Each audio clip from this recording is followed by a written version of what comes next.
Hey kids, you're listening to the internet's wettest podcast about video games, consoles, and pancakes. The SML Podcast. Prepare for the SML Podcast.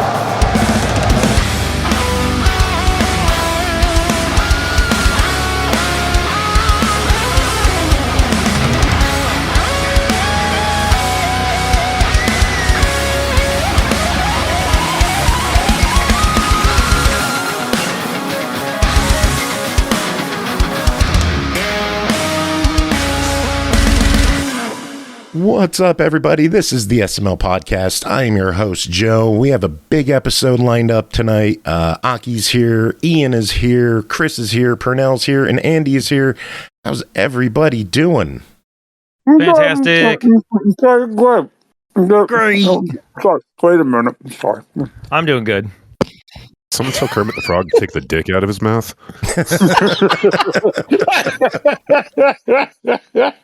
That's how we open the show, I guess. Yeah, that works, man. Kermit, get the pity dick out of your mouth, please. There we go. We're obviously on our best behavior because we have a guest joining us tonight to talk about the game Ashcroft. Jenny Beams is here. Jenny, how are you doing? I'm doing good. I'm excited to be here. We are excited to have you on. We bumped into you at MAGFest, and we checked out your game Ashcroft. For the people who don't know what it is, give us the sales pitch. What is this game? Okay. So it is a 2D platform fighter. It takes place in the zombie-infested city of Ashcroft. The story mode is a Metroidvania, where you have 1 hour real-world time to escape the city before a bomb drops, destroying it and everyone in it. It's got, an arcade mode, standard 1v1 challenges interspersed with some platforming challenges, and a fun versus mode where you can, fight against your friends, focusing on tight platforming and tighter combat. And it plays really well. I put a chunk of time into the demo that you provided to us. It feels really fluid. It feels really tight for a demo. It feels really complete for what I'm expecting when we get a press demo of a game. I felt like there was a lot more than what we usually see and stuff like that. So how far into development is this game? That's an interesting question. So I've been working on it for about 3 years, but I broke my arms, plural, about 2 years ago. And so that there was a period of 6 months where I couldn't really do anything. So it's about 2.5, 3 years of development time. Is this something you see coming out later this year, next year? Where do you see yourself in the development timeline? So I'm aiming for the end of this year. Obviously, as a solo dev, timelines are always a little bit fluid, right? You see a particularly bad glitch or something pop up, and you're like, okay, cool. We'll see how long that takes. There's a couple things physics-wise that I'm adjusting. A couple things that I have to go in and tweak balance-wise. Besides that, a lot of it is all right, level design. I'm going in and making the city feel as lived in as possible. I know the demo didn't really get into the city too much because that's something that I'm still really working on. I want people to see it and not be like, oh, this is, just a city themed level from a Super Nintendo game. I want it to feel like, oh, this is a character in itself, if that makes sense. What ways do you find yourself designing the levels to make that feeling, to develop that connection with the gamer? So there's a couple different ways. One is I don't want to repeat too many areas. So if you go into one section of the city, it'll be themed more like downtown Baltimore. And then in one section, it might be more like the Inner Harbor. In one section, it might be more like Station North or, Little Italy, right? And then I want there to be a good amount of NPCs that are in the city, and the NPCs will change positions based on like what time. So the game is like on a 60-minute hour clock, and so at 15 minutes, maybe there's like 5 people having a barbecue in one section. But if you come back at 35 minutes, those 5 people will actually turn into zombies as you walk by them. If you come back at like 50 minutes, that area is completely trashed and there's a bunch of zombies in it. If you go to different like events in the city, there's a situation where like you can talk to different people at 15 minutes, they won't be there at 30, but then if you go a couple levels over, they'll be, in that section of the city. And so a lot of the characters are going to move around as the game progresses. So depending on when you get places, you might see familiar faces or you might miss certain characters. Oh, that's cool. That is so cool. Thank you. It encourages replaying and, going to different areas at different times to see all the game has to offer. Yeah. Another similar thing is, and this wasn't in the demo I provided, just because some of the start levels don't go anywhere yet. But each character, there's 2 characters that share a start level, but each character actually starts in a different position in the world map. So if you play as Mac, for example, you might start in the city. If you play as Eddie, you'll start on the pier. If you play as Sarah, you'll start in the Central Hill Zone area. That's really cool. Thank you. Is this something, the kind of game that you can explore all of in one playthrough? If not, will there be a mode or a post-game scenario where you can explore everything and do everything? That is a good question. I think if you wanted to explore everything, you'd have to be really fast. As far as That's a good thing, man. As far as post-game content, for some reason I default to the royal we when I talk about games. I feel like it sounds I do the same thing. Yeah. I feel like it just sounds a little less pretentious, but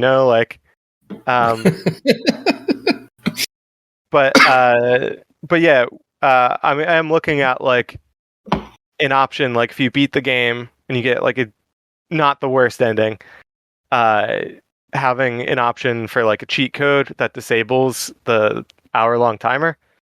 Nice. That would be I awesome. am very happy with that concept. I hate timers. Timers and FOMO, I always feel like the pressure is there to I want to do everything, but I don't have the time. So what do I do? Something that's part of the joy, though, if the game is designed with that in mind. Some games, when they Pernell, you'll get to level 10 in a game and not spend any of your upgrade points because you don't know what build you want yet. Hey, that's my prerogative. I always have the option.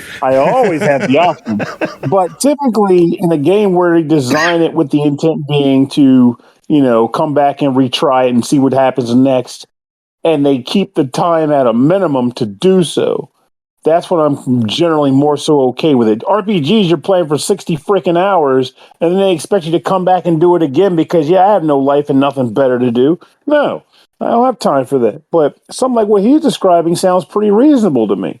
It's an hour here, an hour there, and each hour run, I have a different experience, and I'll see things I didn't see the previous run. That seems pretty cool to me. Was someone going to ask a question before I jumped in with that one? I swear someone was going to say something. No, it's just me thinking Might things. just been me echoing. Just you. Andy, were you with me at MAGFest when we checked this out? I wasn't with you, but I did see it at MAGFest, and I played the demo as well too. What did you think of your time with the game? I thought it was pretty cool. I like kind of the combination between fighting game. I played a couple of different characters, and it seemed like characters had different combos already. Correct me if I'm wrong, but it seemed like a couple characters had different combos. I did the arcade fighter like the 1v1 kind of thing too, for a couple of rounds, and I thought that was neat. It seemed like a lot of cool like elements like kind of combined as well. I mean, there's not a ton in the demo, available, but I enjoyed, what you've already created so far. I thought it was neat. Thank you. Yeah, the all the characters, and I'm looking to add a couple more before release, have a different set of combos. The goal was, kind of like a Mortal Kombat, Mm-hmm, You should put Andy in the game. I'd be in the game. That'd be great. I mean, It's a bonus character. Beat the game and I'll show up. With a guitar, and you beat zombies with your guitar while in your hot dog outfit. Oh, even better. Yeah, I mean, I noticed like it seemed like pretty tight. There was a few sections like as far as the fighting goes, like things felt pretty tight. Maybe it was just how I was playing in the demo, but a couple little like physics things, that threw me off a little bit. But I liked the overall aesthetic and the design. The enemies were cool. I even going different pathways. I ran into a couple different characters and got to talk to them about random chili dogs and things like that, which was fun. So what do you have? Go ahead, Pernell.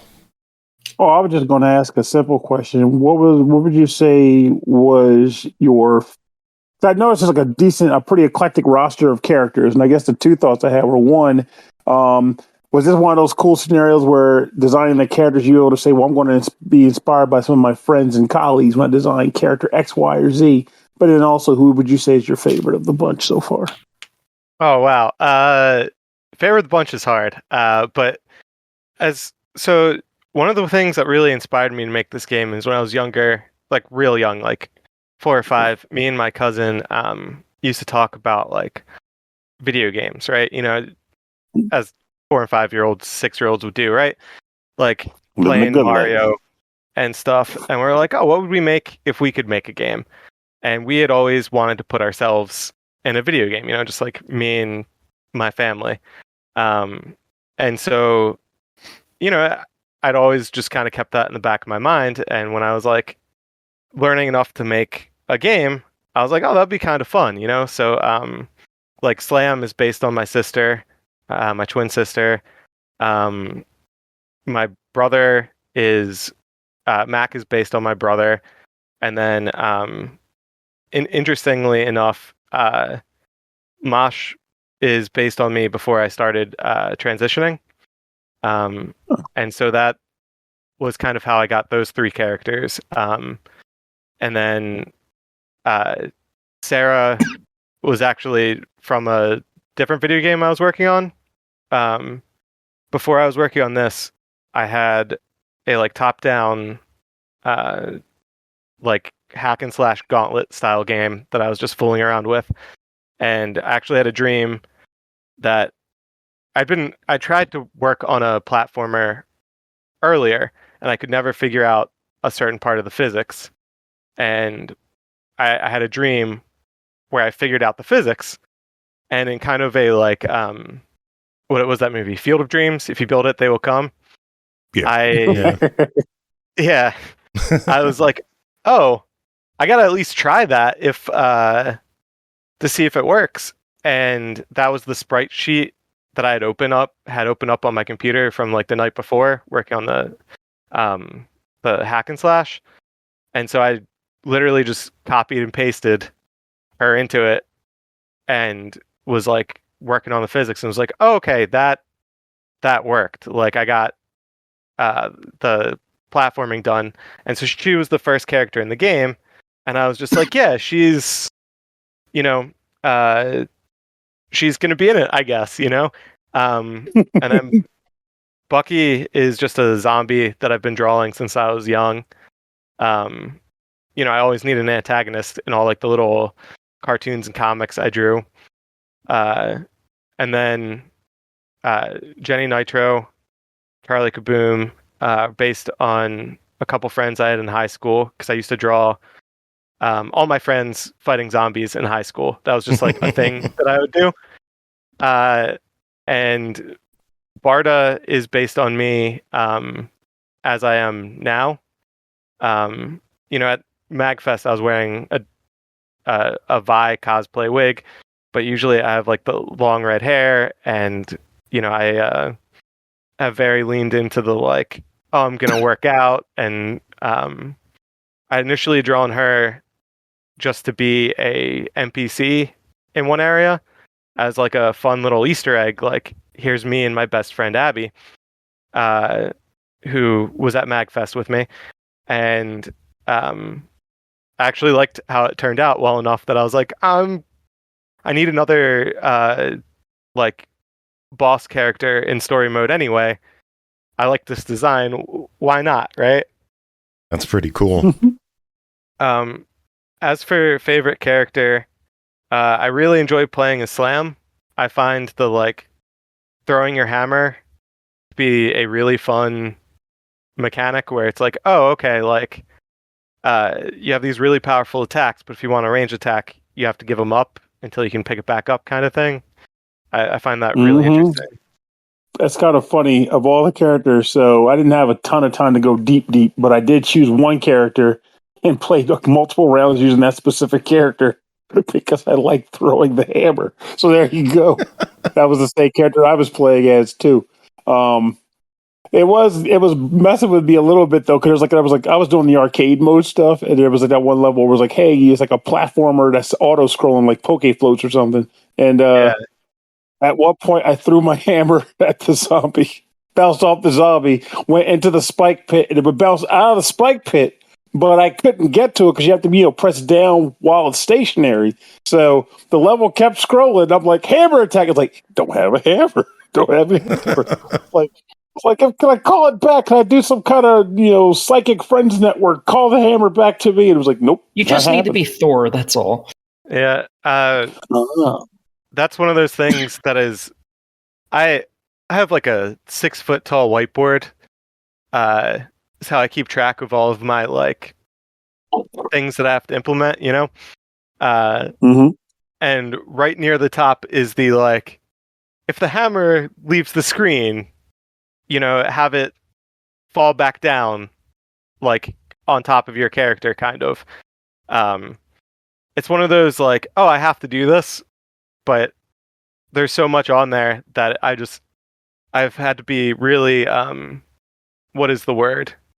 I've had to be very focused, on what I was getting done, because I didn't initially get into MAGFest. I was initially put on the wait list. And so I was like, okay, like I'm going to work on some stuff that like I really want to work on, not necessarily stuff that, I need to work on before I show it. And then I got the like, oh, hey, you're off the wait list on like December. And I was like, oh boy, I need to change gears real quick. Welcome to MAGFest. It gets done last second all the time with MAGFest. Oh yeah, Ian and I have been attending MAGFest for way too long, and we've done panels there, and we usually don't know when our panel is happening or if it's happening until later in December, when we need to know if we have to be there or not. They're just so bad at updating everything as soon as possible. They wait till the last second. I don't know, but I love it. Was this your first MAGFest? It was, yeah. I'd always wanted to go to MAGFest, but like, it's a big convention. It's a little bit out of the way for me. Not like a lot out of the way. I'm Baltimore based, but it's, just enough out of the way to kind of give you pause when thinking it over. Exactly. It's just enough that I'm like, I should probably get a hotel room if I'm going to go. And then I like look at the cost and I'm like, I don't know about that. Oh, yeah. Yeah. Those rooms we hear are you. not We hear cheap. you. And that's the thing that sucks the most about it. Is like, if it weren't for the fact that the hotel rooms were such a chore to get, the time at which they announced stuff wouldn't be as big a deal. It's like, oh, you got a panel. You got like a little over a month's notice. Like, okay, I'll book a flight and get a hotel room. But the rate they do is like, you got a panel. It's like, How am I going to get there? Where am I going to sleep? Yeah. I can't get anything now. Yeah, I was lucky enough that they had a block of hotel rooms put aside for MIV's showcase, which was that's really smart. nice. Yeah. That's very Revealed cool. the secret. So this was your very first MAGFest. Did it live up to the hype? It did. I'm going to be honest. I don't think so with the exception of the drag show, I don't think I left the exhibit hall C, I think, where Mibs was the entire time. I would get there, as early as possible, make sure everything's going well. Nothing's crashing with my system. Run right out, grab something for breakfast at the place right by there. $40 banana. Mm-hmm. Yeah. I don't really want to know how much I spent on food. Yeah. Well, I mean, one thing that I can definitely say is that one, I always swear by Potbellies. They have really good food. It's like a hoagie sandwich place. Okay. Very reasonably priced, very good quality food. And also this year, just for shits and giggles, before I even came down, I had one of those little mini picnic coolers, and I grabbed myself a loaf of bread, some sandwich meat, and cheese, and some mayo. And man, that got me through the weekend like nobody's business. It was so cost effective, and it worked so well. I definitely recommend doing that. Just, you're hit your local grocery store, grab a loaf of whatever bread you like, some sliced cheese that floats your boat, and whatever sandwich meat get you. And one year I'm just going to take a case of Lunchables. Yeah. Because, given the scheduling and everything like that, it's you're not necessarily going to be hungry during normal breakfast, lunch, dinner hours. And even if you are, anywhere you can think of that you'd want to eat is probably going to be jam-packed because there's 20,000 other people hitting them at the same time. So, well, I'm just going to make myself a little sandwich, and it hits the spot, and that gets me through the next few hours. Or, especially when you get back after hitting the concerts at 3 a.m. and you just eat a little something to tide you over. Yeah. That was probably one of the smartest things I've done. Yeah, next year I'll definitely have to keep that in mind. I had a grocery store bin of peanut butter filled pretzels, and I lived off that. Nice, that's solid. What was in the box of snacks that we brought down? And Pop-Tarts. Well, we had those those fake Thin Mints, cheesy poop. Those generic Thin Mints were fucking delicious. They were good. Of course, I don't know where they so came from, but they were really good. I mean, it's hard to fuck up Thin Mints, though. They're just chocolate and tasty mints. Nah, dude, these were over the top good for no reason. Yeah, they were legit. Yeah, this is the non, the generic brand that is probably going to get sued by the Girl Scouts if they ever find out about them. I mean, you got to keep it a secret, and you got to tell me what it is, because Girl Scout cookies ain't cheap, man. This economy, shit, those Girl Scouts are in trouble. They might get a box out of me now. Shoot. I watch wrestling. Okay, maybe one of the wrestlers has a daughter in Girl Scouts and is like, buy cookies from my daughter and I'll keep wrestling. You can only how does the rest of the troop compete with that? Your dad's on national TV. Of course you're going to sell a shit ton of cookies. At least the whole troop kind of benefits, right? Yeah, I was going to say, they're all trying to. Her. Yeah, she's getting a bike for that. Yeah, they're all selling to a, combined cause. It's not like that one little girl is cornering the market and edging out everyone else in the troop or anything like that. It's not personal fundraising. Can you imagine that? She gets some benefits. We're all going to the Space Museum this weekend. Oh, wait. Only she's going. You guys are staying here for paint by numbers. You guys are staying here to learn how to sell better. You didn't sell enough cookies. loser. I'm sure that he is well aware that that he wants to help out the whole troop. As a party, I could picture him buying their cookies just to kind of get them under the finish line. Like, I'll buy cookies from some of you and get your numbers I'll up. sell those through my daughter. Yep, she's going to move everything else. Mm-hmm. Product allocation. So back on the topic of what you do, Jenny, I was browsing the website and I saw beautiful dice. Tell us about these. I make handmade resin dice. I got started a couple years ago. My sister used to do like epoxy resin art, like geodes and stuff, like paintings. And I was like, oh, that sounds really cool. I bet we could make some cool dice. And so, I got a 3D printer, resin printer, and found some, there's like a program that helps you make your own like masters. And then you print the masters, sand them, make a mold, pour the epoxy, sand the dice that you pop out of there. And so I mostly started it as a way to like raise some money. Cause like solo dev is a hard thing.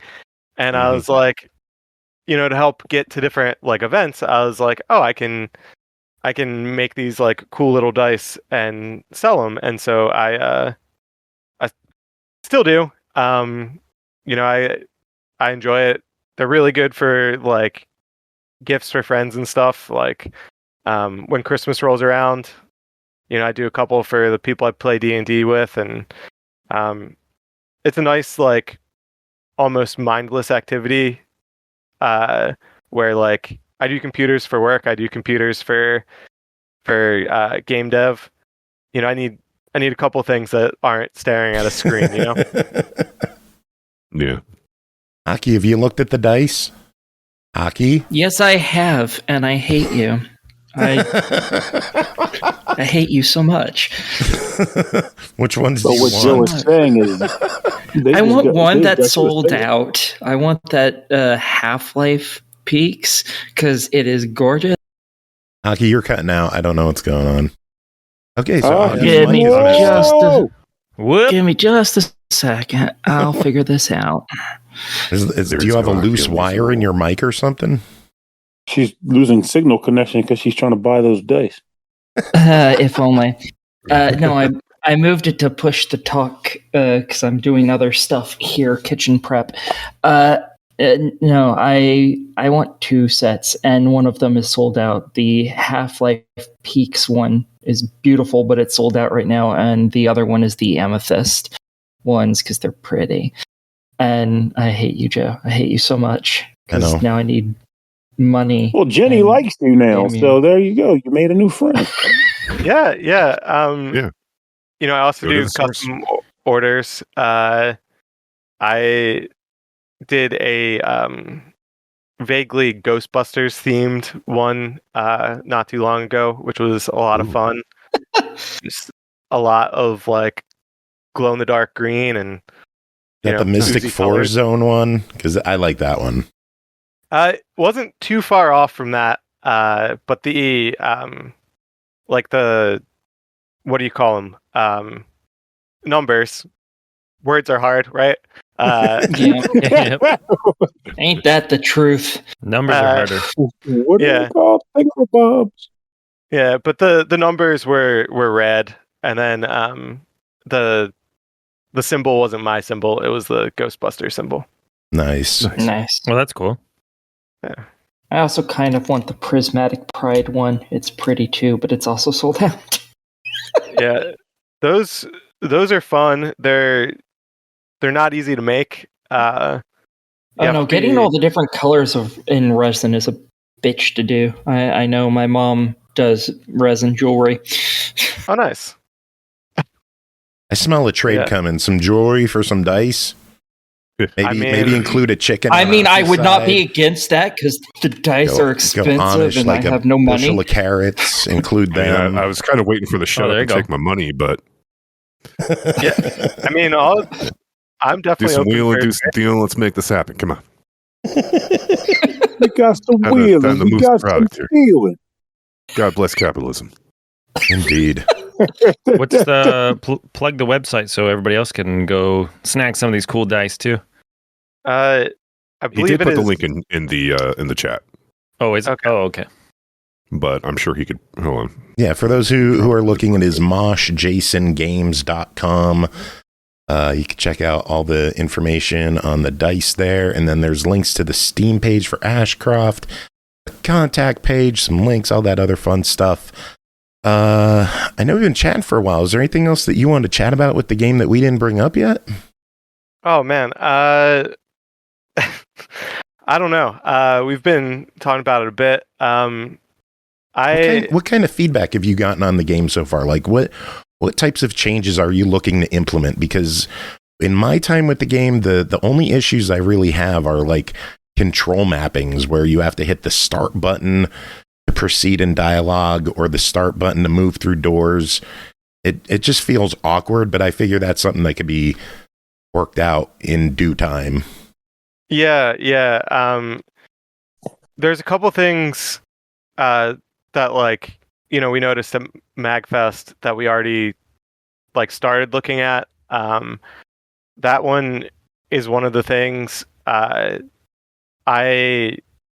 looking at a way to make it a little less clunky to move through like the doors, but there's also a lot of times it's like you only have so many buttons, right? Yeah. And if you make things context sensitive, you run the issue of like, oh, I'm fighting someone near a door, and I don't want to, if the up button is enter the door, and so like there's a thought of like, okay, do I make it so that you can only enter the doors if there are no enemies around? Do I keep it as start? Like, do you use up button when there are no enemies around? Start if there are. That kind of thing. As far as control mapping, that is on the list, like custom control maps. That's just something that like I haven't gotten around to yet. I've been playing with a couple ideas for it, but none of them have been something that I've put in motion yet. I don't know. There's a couple other things. As I was talking, I remembered them and forgot them. This was happening. But no, like there's a couple things. Just like there's like a slight issue with like the slide sometimes, or as mentioned earlier, there's a couple like small little physics things, right? Like the physics engine is almost where I want it.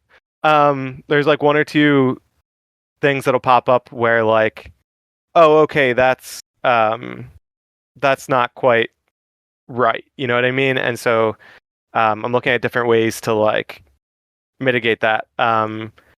The scrolling levels need to be a little bit more forgiving.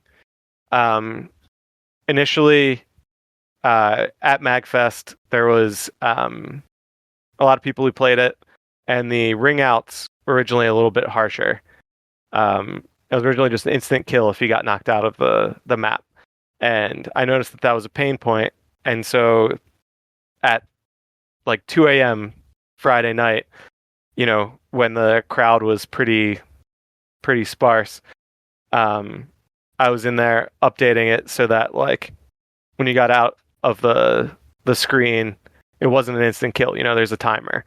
And so I'm looking at like adjusting that, making sure that is no longer a pain point. You know what I mean? Yeah. I still want it to be like, oh, if you get knocked off of the screen, that can be, a ring out, but not like this is something that's going to be like very punishing if like you accidentally step off or you attack someone and they dodge and you go right through. I don't know, just a couple things like that where like, oh, tip screen. That's what the game has a lot of like interesting and cool mechanics that aren't necessarily the easiest to see. And a lot of video games will have like when it's loading, like a little tip screen pops up being like, hey,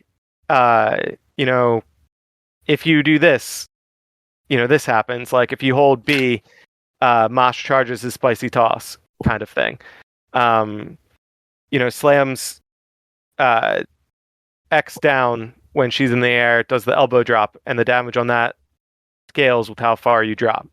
And so I'm looking at a way to like show that to people so that it's organic without it necessarily being like me stopping everything to be like, hey, this is the you know what I mean? Yeah. Yeah. I do have one question about potential changes for a future update. I think it's possible to potentially be like a speed up option, so you could actually just have the general gameplay move faster or slower too in some cases. Yeah, that's definitely possible. I could definitely implement that pretty quickly. Okay, I think that would be a good addition. There Definitely. it is, our one good idea of the episode. Yeah, Pernell, it goes to Pernell. The good idea of the episode. Well, yeah. I would now I have a second good idea. Go ahead, Aki. I would also suggest in the sewers, the rats, making them spawn a little slower, making them a little easier to hit. Okay. Because like the sewers was personally one of my favorite levels. I loved being in the sewers. But hitting those rats, it felt like half my hits didn't even touch them. And there were times when I had like 2 of them on a tiny platform because I wasn't killing them quick enough, and another one would spawn. And it's like they were just spawning just a little too fast for me to actually get anything done without getting hit constantly by them. Well, thank you so much. I will definitely adjust that. That is definitely one of those things that, like, how do I phrase this? One of the best things about watching people play the game is you get to see things from different perspectives, right? There's a couple areas that, like, I didn't think, I thought were really easy, or a couple areas that I thought really hard, or things I thought were really intuitive, or that I thought might need to be more explained, that I have seen the opposite. So yeah, the joys of being in Nev. Yeah, I will definitely be adjusting that then. Oh, and also the boxes. When you pick up and throw the boxes, there was one near a whole bunch of burning cars. I don't know if that is a common thing in the game, so I don't know if there's a bunch of those around, but there was one section that had them near a bunch of burning cars, and there was coins off to the side that went pretty high up, and it would be nice if there was a way to just set the boxes down instead of, I could only find picking it up and throwing it, which made it very hard to actually build a way up with the boxes to get anywhere. Also, if we could walk through the boxes, that would be great, because I was throwing them onto the car to get enough height to try and jump over and reach those things, and then I couldn't get onto the car or pick up any of the boxes because they were Aki, how do you going break over everything? It's a gift. I mean, this is good feedback, right? Like, I will definitely add in set box down. That's something that, hearing out loud, it's like, oh, why is that not already an option? You know what I mean?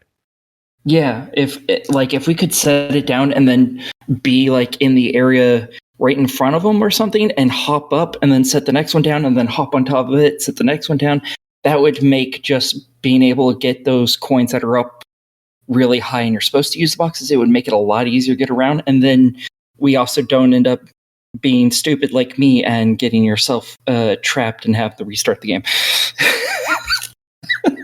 I'm proud of you, Aki. Hey, I'm good at what I do, and what I do is break everything I touch. And that's the beauty of hands-on experience with a game. That I know it's hard to judge difficulty on something when you're the one who's doing it. And when other people get their hands on it, then you can see, oh, this is hard, this is easy. Is that those fresh eyes just give you new experiences? Yeah, and I mean, those are all things that like really make sense when you say them, you know.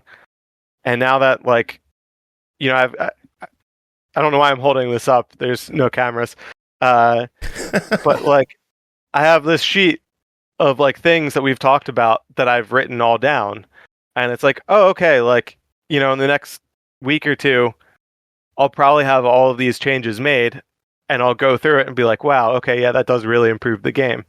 So like, I'm really glad you brought that up. You know, they're great things to consider and to adjust, you know?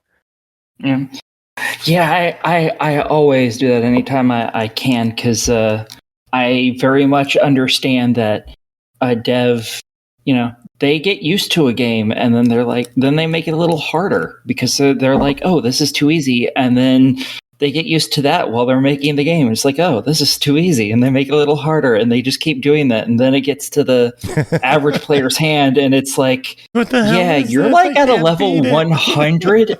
Everyone else is a level like 4. Yeah. I have worked with a number of devs on stuff like that as a reviewer. I'm like, yeah, this is going to be too hard for folks. And they're like, really? I thought it was easy. I'm like, yeah, you've been making this game for 2.5, 3 years. It's going to be easy for you at that point. Well, that's like, I usually play against the computers on perfect difficulty. And when, like, the way perfect difficulty works is it's actually, like, slightly better than a human can play. It reduces the cooldown on everything just slightly. In arcade mode, in story mode, you'll never go against a perfect computer. That's mostly me being like, what moves will break? You know what I mean? Like how to test it. And then I really enjoyed that level of difficulty. And so I have to like go back and play through on like every difficulty every so often so I can just refamiliarize myself with like, okay, this is actually where most people are going to play. You know what I mean? Yeah, and then it's like, oh, this is so ungodly easy because I've been playing against perfect. Yeah. The joys of being a dev. So, was MAGFest the first time you showed off the game, or have you shown it off at other conventions before? So it's I think the second time I've shown off the game. The first time was actually Baltimore Comic-Con, of all places. Someone recommended it, and so I was like, okay, sure.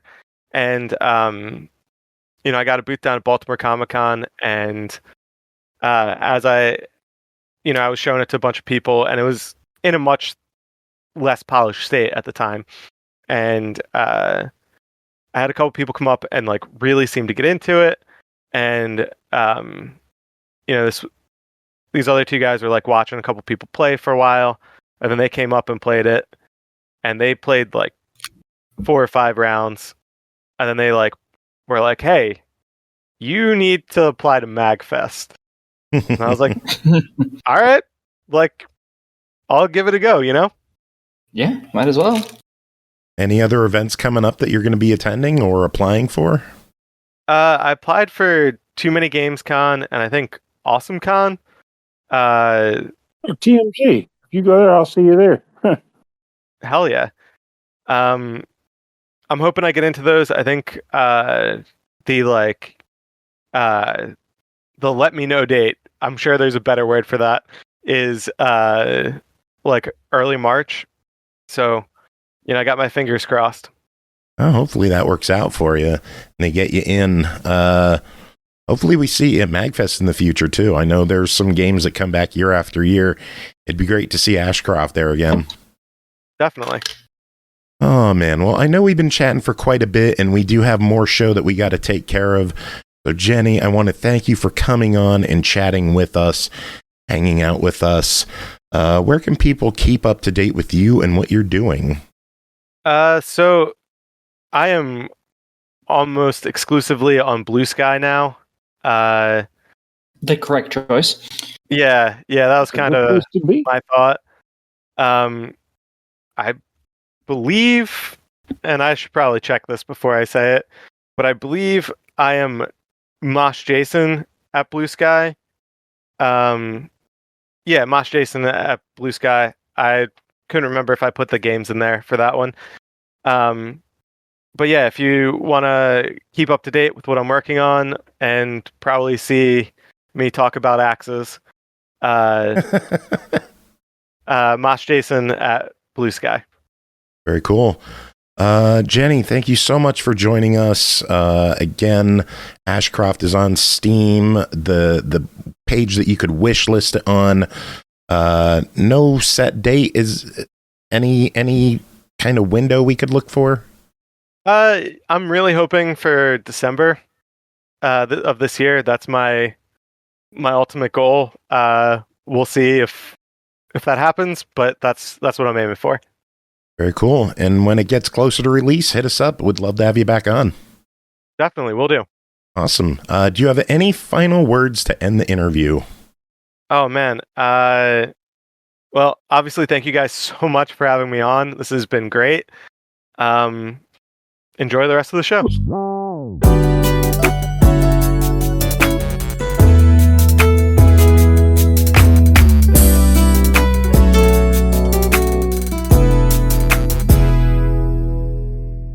Should we wait for Pernell or should we just start? He said he was getting a drink, so you can probably start. But if I'm not first, go ahead and start. What if you are Then, first? yep. Should I start anyway? Yes. Just move him to first and then start. How about the review, Pernell? Go for it. He's not first. It's okay. I'll start. Welcome back, everyone. Thanks for sticking around. Another huge thanks to Jenny Beams for coming on and chatting about Ashcroft with us. We got more show to take care of. We got reviews to talk about. Is everyone ready? Let's do it. No. Tough. First game to talk about No. tonight is Macross Shooting Insight, developed by bushiroad, published by Red Art Games, released February 7th on Switch, PS4, PS5 for $39.99. When multiple dimensional folds suddenly occur across space-time, pilots and songstresses alike find themselves inexplicably transported to the Battle 7. From there, 5 stories unfold with the fate of the galaxy at stake. Chris, what is going on in Macross Shooting Insight? Oh, it's impenetrable. I couldn't begin to explain. Well, give us a rating. What? No. Oh, it's definitely a buy it. No. Okay. Yeah. Let me explain myself here. So yes, this is a video game adaptation, somewhat of the very very popular Japanese thing, like not a monolith. What am I saying? Like a just like a big pillar type thing. Sure, monolith, whatever. The Macross thing, which we, don't see often in the US. We've seen bits of it through the Robotech tech thing. It's a bunch of like people piloting ships, Valkyries that can transform from a like fighter pilot spaceship to like a robot in disguise. Different kinds of things like that. Yeah, it's had so many series across the years, so many reboots, movies. There's like rebrandings. Rebrandings, lawsuits, faux pas. There's like 30 video games, and apparently this is the first one that managed to make it over here with the Macross name. Wow. I don't know that that's exactly true, but I heard it while doing my research, and I haven't been able to disprove that. Certainly, for us. Yeah, Macross video game adaptations predate the Nintendo Entertainment System. The first one came out in 1983, and on the arcade, and it's like that's how old video game adaptations of this is. So yeah, Macross, pretty big deal. So for this first foray into US console gaming, they went with a shmup kind of which makes sense. That's actually, I would say that makes the most sense as far as trying to tell this kind of story. But yeah, it's basically, it's kind of a the story is a little bit Flintstones meet the Jetsons, if anybody knows that as a reference. I think they do because it's been made fun of on The Simpsons. So that's the my generation knows what that is. So yeah, there's a shadowy figure that has some kind of plan for universal domination. I don't know, and it involves doing what they call a dimensional fold or something like that. Basically, creating a time travel pocket that serves as a convenient plot device to get people from different eras all together in like the same universe. But it's like about a span of, it seems like about 60 years. So it's not like a huge span. But they do like have a character here who has never been in space before, and the rest of them are like basically live in it. So it's kind of, it is different. But yeah, you basically choose as one of the 5 pilots that each are from different Macross series. I could not begin to tell you which ones go to which, but I can say who they are in chronological order because the game was nice enough to list them that way. So we've got Shin Kudo. That's the old guy because he's from 2008. This is their year 2008, by the way, not like ours. Isamu Dyson, who is from 2040, Gamlin Kizaki, who is from 2045, Alto Saotomi, who is from 2059, and Hayate Immelman, who is from 2067. So those, and when you select one, it goes into their story and how they ended up in the situation. They all are in the same situation, so it's not like if you pick one, it's like that's the one guy that's in the situation. They actually do like talk to each other, and you get different viewpoints depending on whose story you're playing. It all plays out in kind of a visual novel style. 2 character portraits stand on 2 sides of a dialogue box that goes on for seemingly forever because this is a shmup. Though I have seen wordier shmups. I'm not gonna call this one out. It does have to tell an anime story. Yeah. Excuse me.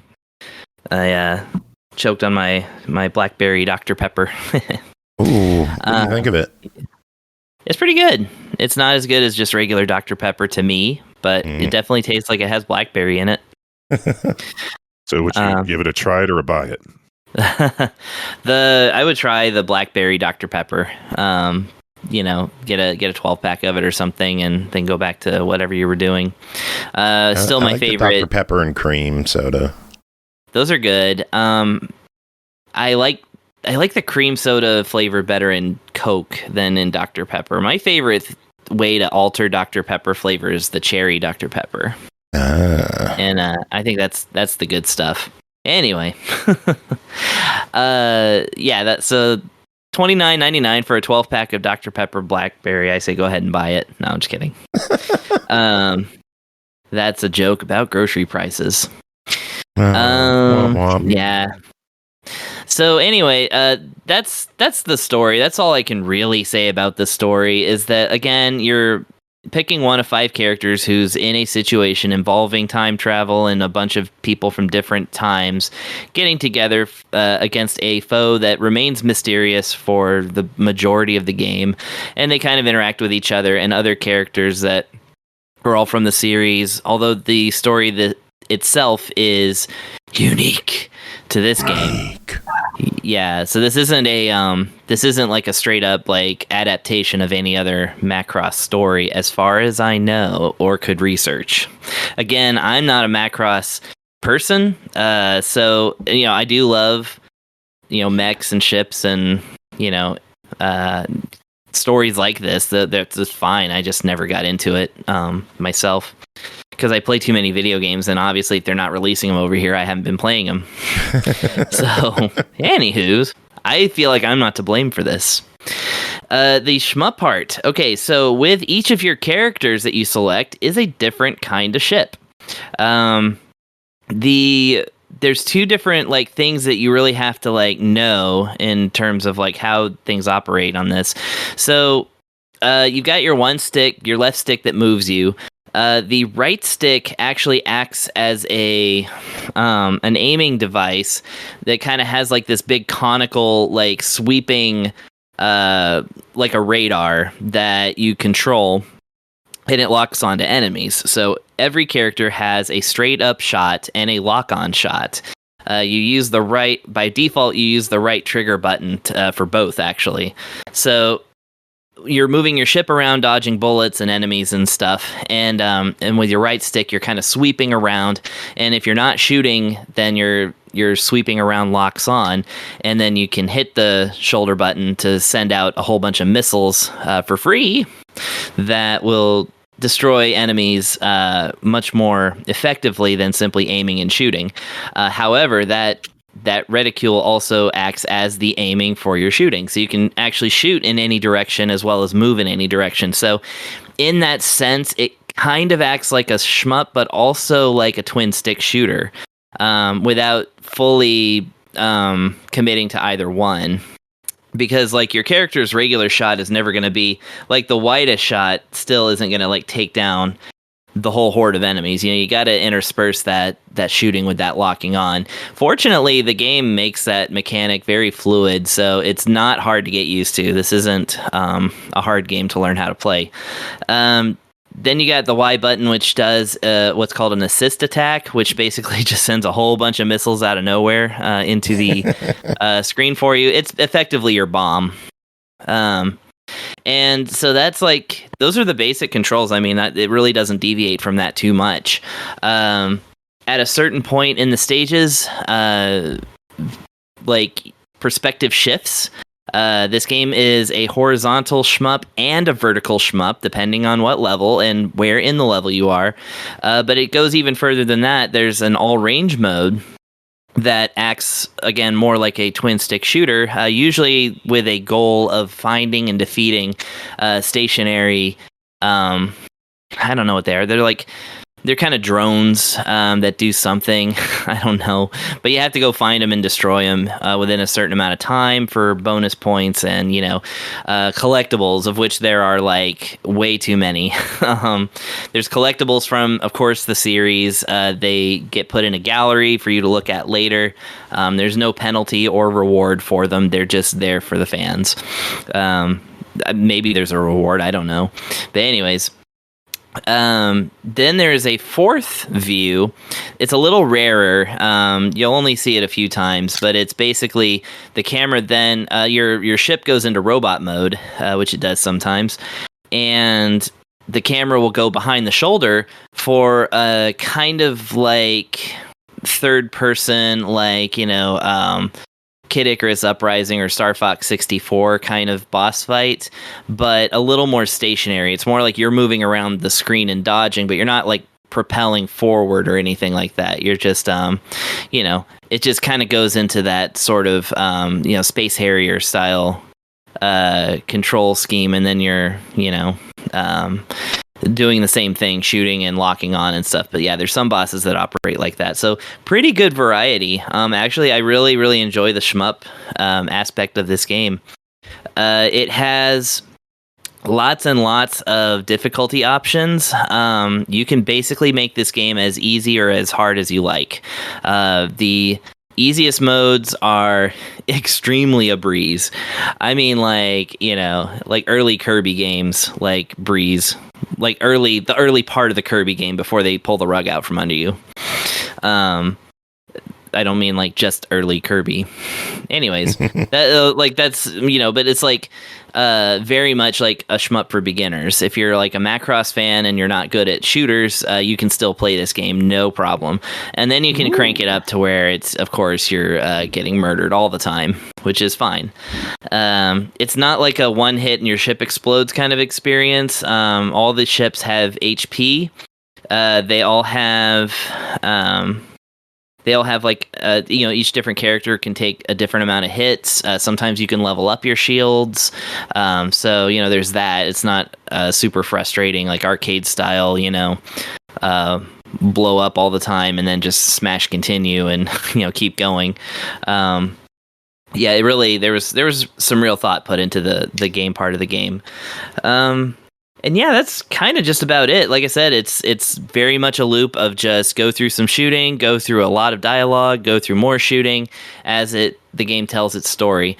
One last thing to note that I found out in my research is that there was a 6th character and story that was cut from the game for legal reasons, probably. Oh.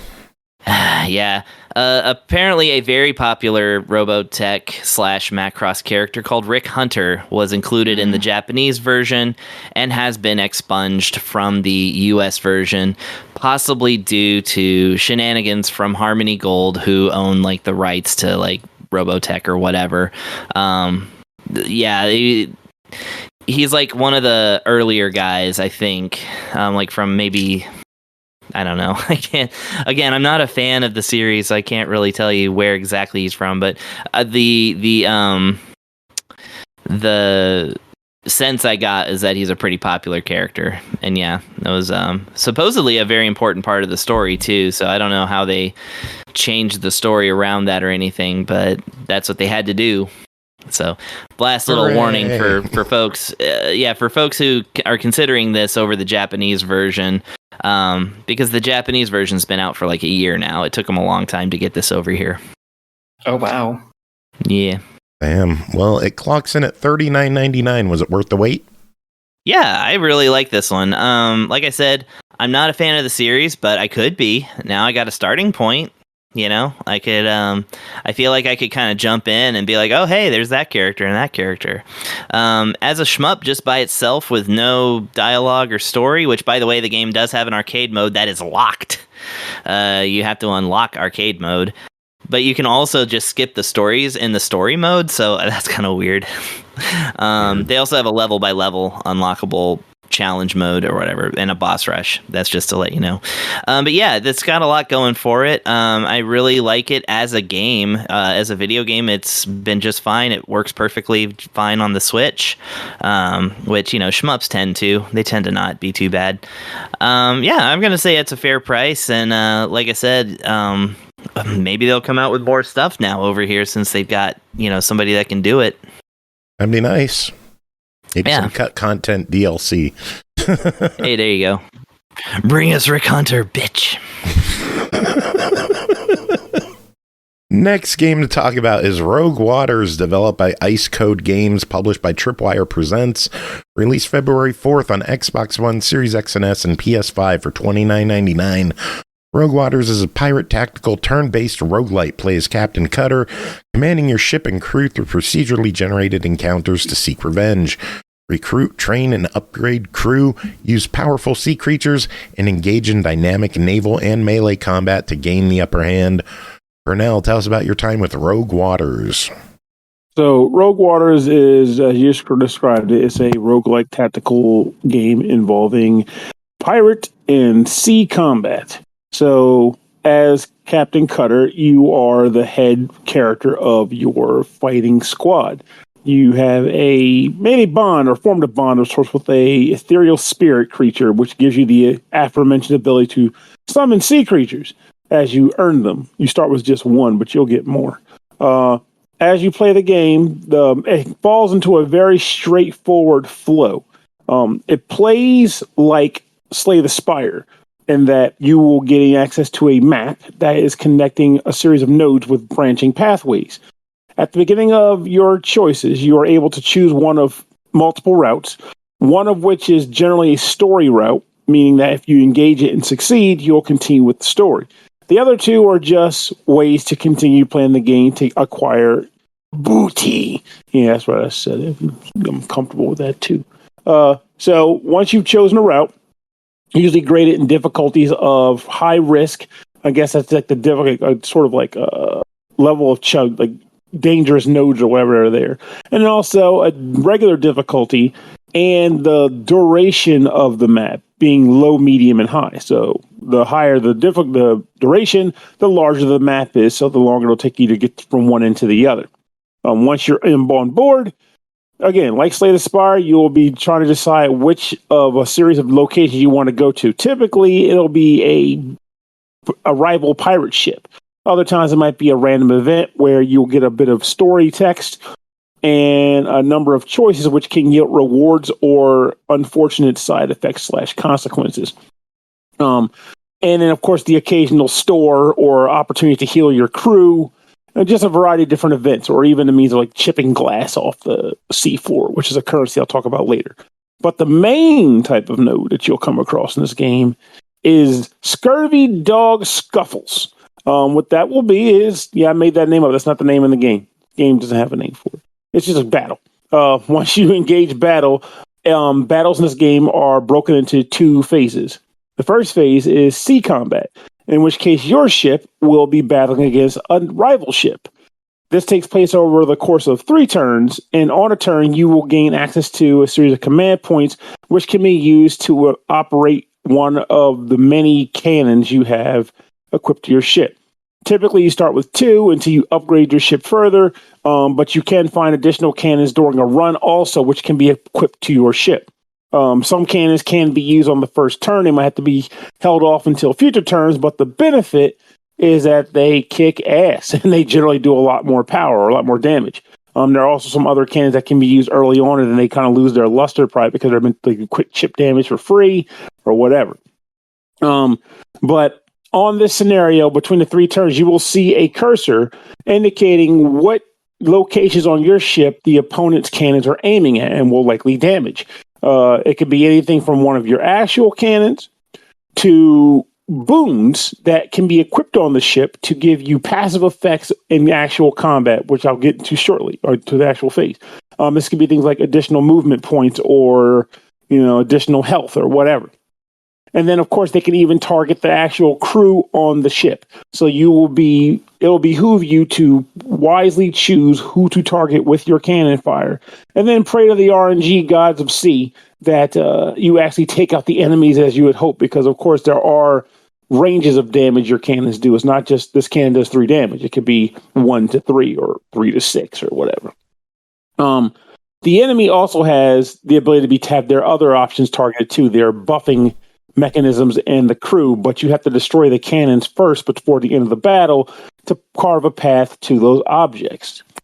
Now, once the 3 turns of naval combat are over, it is now time to board the ship, and at this point, your crew will engage, tactical turn-based combat with the opposition. You'll choose 4 units from your crew to actually board the ship. It generally can be special characters, your main character, or like some default generic mateys, which are just, fodder. But then once you're on the board of the ship, it's basically battling to the death. Now, in this game, the turn-based combat flows a little differently than what you may be used to due to 2 specific things. The first and most important thing is how the actual melee combat happens. Because most characters in this game have melee attacks. You'll eventually come across like pistols and flintlocks or whatever. But initially, you're primarily going to be doing sword swipes. When you walk up to a character and select attack, you'll stab at the enemy, doing damage to them. But you'll also move them back 1 space, and then you will proceed to occupy the space that was recently vacated by your target. So basically thrust attacks constantly. If you manage to knock the enemy into a stationary object, they'll take additional damage and then bounder off of that to another position. Knock them into other characters, they both take damage from the collision, and then they get shuffled around to different places. So it generally behooves you as a player to get some ricochet pinball action going on as best you can. The other thing is a lot of the ships have different... action? That's right. Pinball action. Uh-oh, did we get a sub? Oh, that too. Yeah. Oh, also, and not to interrupt, but I have played the demo for this game, so I can chime in on some stuff and things. Also, if you put someone up against the edge of the ship, you can knock them clean off into the water and not have to worry about them.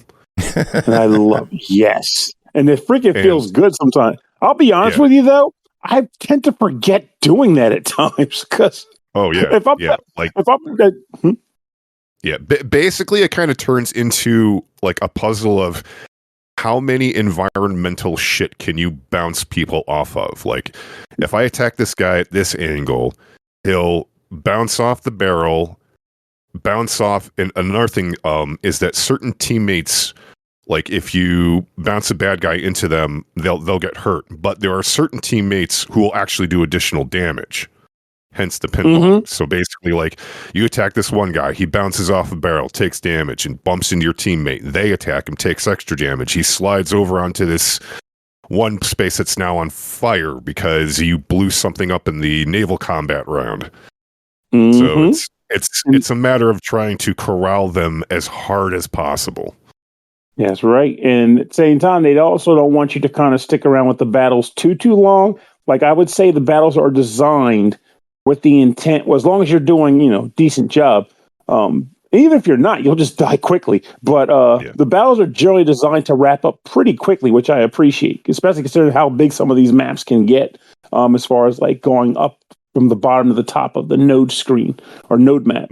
But unfortunately, in the event that something were to occur, like, a case of the scurvy, or more likely getting killed by opposition, you will be sent back to your main hub base, preferably and thankfully in this game with general rewards intact. So you still get experience points for leveling up your guys and the like.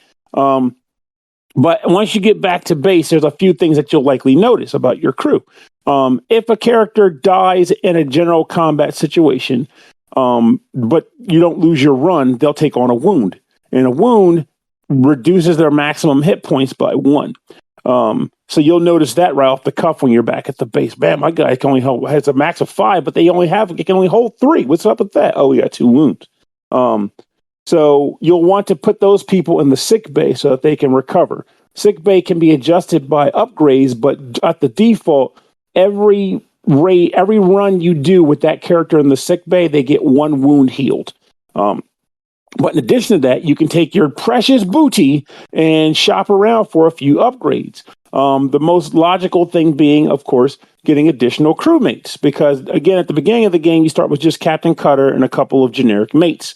But then you can actually go about hiring from the tavern more specialized characters, such as the character that was mentioned earlier, where their specific benefit is they're called the backstabber, where if you knock a character into them, they will stab the enemy, and do additional damage. Normal characters, if someone's bumped into them, the actual character takes damage. So having a backstabber is good if you want to slam somebody into one of your own characters for additional damage.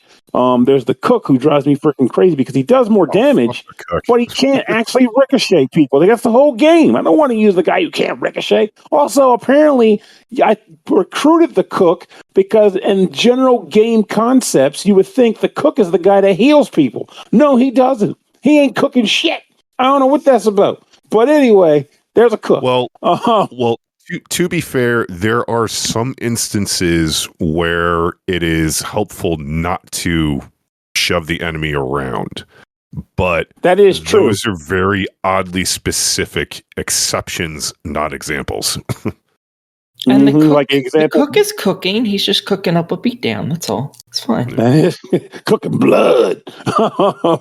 But yeah, it is true. There might be a situation like you don't want to repost somebody and pass a fire pit, and then you get damaged in the fire because now your character's like, "Oh, this looks hot." But one thing I do like about this game in regards to these characters that I'm describing is that it's not just their base class that you're concerned about. In fact, the game actually gives each character multiple skill trees. So the skill trees aren't particularly complicated. So let's get that out of the way. You're not going to have like 10 different nodes to choose from. Ooh. But what you do get is 3 different skill trees. Each of those skill trees can have, potentially 1 path divergence where you can select between 2 things. But then for the most part, maybe like 3 or 4 skills per tree you're unlocking. And the skill trees vary by crewmate. So one spear maiden is not going to be the same as another spear maiden because one might get the noble skill tree while the other might get wild and get the combat medic skill tree. So you will even though they reuse certain characters because, of course, there's different classes, those classes will never be one-to-one identical. It's almost a way of saying getting around the Final Fantasy Tactics customization without actually having the customization itself. And I do kind of appreciate that they did that. And also, like, to basically kind of boil it down to is, like, it's simple but nuanced. Mm-hmm. That's a very good way to put it. Yes. Yeah, like, so, it's simple to easy get to, to wrap around, but you can really tweak the characters in order to get them to synergize with each other. If you find the right guys to match up, like, once you kind of figure out the play style that works for you, you can figure out the type of characters with the right type of skill trees to look for. Yeah, it's very true. And I do honestly like that they did it in that manner. Yeah. Because this is definitely a Pernell only thing, or maybe not. But I find myself being the kind of person where I might play one of these games and go, I think the Backstabber looks the coolest of all the characters, so I just want to have a party of Backstabbers. But they're all different Backstabbers, so it's kind of okay that way. But but the thing about this game is, like, it's like you said, it's not complicated, but it's got nuance to it, and that goes across the entirety of the game. I think all the upgrades for all the things, whether you're upgrading your ship or upgrading your characters or upgrading your passives or whatnot, none of these things are complex. They're very light but effective things you can upgrade to slowly but effectively build yourself up to eventually trash this game and then some. Because that's another thing about this. I don't think it's designed to bottleneck you. There's another C thingy there. Message in a bottle. Ooh. It's not designed to bottleneck players. Because, again, every time you fail, you'll get experience points and whatnot. And every time you succeed, you'll also get experience and equipment and items. Get extra booty. That's right. That's sweet, sweet booty. And by doing that, you're just going to be pressing forward to eventually enact your revenge against Douchebag McGee, your former captain. It's just, I think it's a good game. Douchebag McGee is almost as good as Dingleberry Jones, who does our sports updates. Yeah. But like a lot of other tactical turn-based type stuff, it's one of those games where, like, if you make a mistake, you will immediately, like, the game will call you out and basically is like, well, you fucked up, learn from it. Don't do it again. Well, we gotta learn whether or not this game is worth it. It clocks in at $30. What do you think? I think it's definitely worth the money. I've had fun with it, and I can easily see someone else having fun with it. I think you had fun with it too, right? Yeah. Well, I mean, I only had the demo, so I couldn't get, like, too heavy into it. Well, it sounded like even the demo got you interested, though. So yeah, mission accomplished. Turn-based combat. All right. Well, next game to talk about is Ender Magnolia: Bloom in the Mist, developed by Adglobe and Livewire, published by Binary Haze Interactive, released January 22nd on Xbox One, Series X and S, Switch, PS4, PS5, and PC for $24.99. Decades after the events of Ender Lily's homunculi, sorrowful artificial life forms roam the land in this dark fantasy Metroidvania, face formidable enemies, and explore a bewitching post-apocalyptic world. Humans and homunculi, what awaits at the end of the quest for their salvation? Andy, tell us about Ender Magnolia: Bloom in the Mist.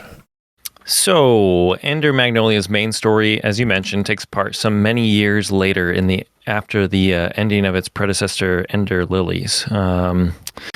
Opening on a scene of what looks to be the aftermath of some catastrophe, bodies and steel lay strewn throughout the landscape, with the main protagonist, Lilac, unable to fully remember what had happened previously as she awakes in the lower stratum. There's a clever overall theme that stems from the title, with this being the land of fumes. All of it under a nation that has been undone by a corruptive blight, and Lilac possibly being that bloom in the mist. That same blight is an illness to the humans that live there, and a force that drives the machines mad. Machines that were once part of the worldly balance and life of prosperity and harmony between the humans. Lilac is what is known as an attuner and has a special connection to the machines around her, giving her the ability to both connect and summon homunculi to fight alongside her. Homunculi, for those who don't know, are a type of artificial humanoid in Ender Magnolia, and since Lilac is a literal child, she cannot fight on her own against the mutant machines. Her first quote-unquote tuning in the game happens shortly after awakening with a homunculi named Nola, a noble swordswoman abandoned in the lower testing site. Nola has a quick slashing attack that can also be upgraded and changed in the future depending on your playstyle. Other homunculi are found as the story progresses, which you find quite a few pretty quick, which also provide assistance in battle or are used for level traversal. Some of them, like the autonomous Munin, provide an aerial attack and follow you without any need for control. Others create a path for fast travel or unlock doors sealed by the Blight. Yolvin and Lido are two that you obtain pretty early on that aid in additional attacks, which could be constant or set on a cooldown. All the attack-based homunculi have abilities that can be upgraded and also changed depending on your playstyle and the area's enemies. What works in some may not work on others, and in Ender Magnolia, it's good to test out your attacks and combos. You can have up to 4 homunculi equipped at a time as well. Aside from its combat, Ender Magnolia takes its inspiration as a Metroidvania and features a level-up system. As mentioned before, you can upgrade your homunculi by use of scraps and parts found throughout the map, but also the main character Lilac can be upgraded as well and even equip armor and relics. She also gains experience from battles. Enemies become progressively more difficult throughout the game, and it's really important to correctly outfit yourself and adjust to your surroundings. Increasing damage while in water or in the air, or negating effects on yourself like fire or electricity caused by enemies or the environment is important for survival. Learning the attack patterns can also be a big help as the enemies become larger and more complex in their attack patterns. Lilac's level progression automatically applies to her base stats with different armor and collectibles that offer additional stat boosts. Armor and additional bonus equipment can be purchased at the shop in the main town through use of scraps, which, as I mentioned, are found or gained by defeating enemies. Ender Magnolia has a lock and key style mechanic, along with secrets and pathways that you'll have to revisit later on the map in the classic Metroidvania fashion. Obtaining new abilities to progress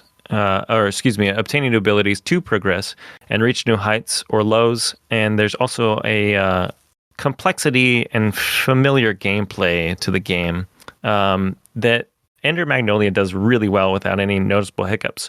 I didn't see any glitches or had any weird sections of the game that locked me out of it.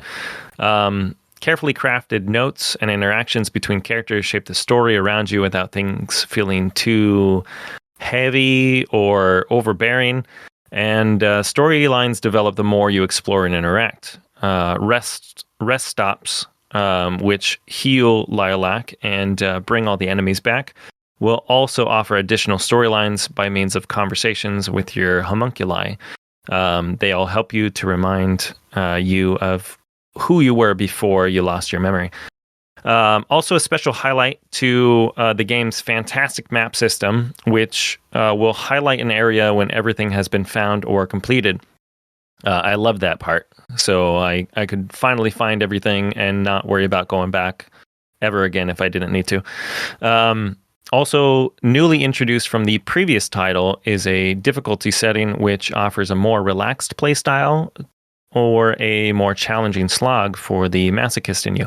The game itself is not reinventing the wheel, but what sets it apart is its ever-changing and foreboding scenery, the beautifully orchestrated score and haunting ambience, and its spectral allies and supernatural boss encounters. Ender Magnolia pushes free exploration into the unknown and the ability to craft your own playstyle.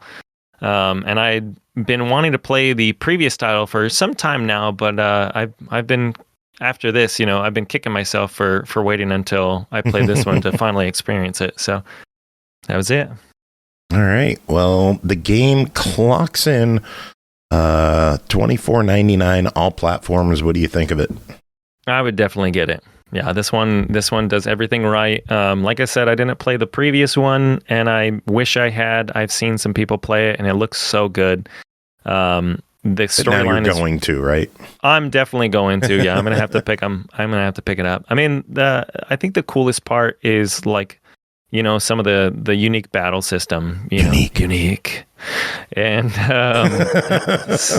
like the summoning spectral allies, I always thought was really cool. Just watching it in the previous title, you know, and this one just like kind of cranks it up a notch. I did think the game was a little bit easy at first too, because they throw a lot of things at you. You get a lot of homunculi really fast, and you're upgrading your abilities, you know, pretty quickly. But as I mentioned, like, you know, it doesn't really tell you what to do or where to go.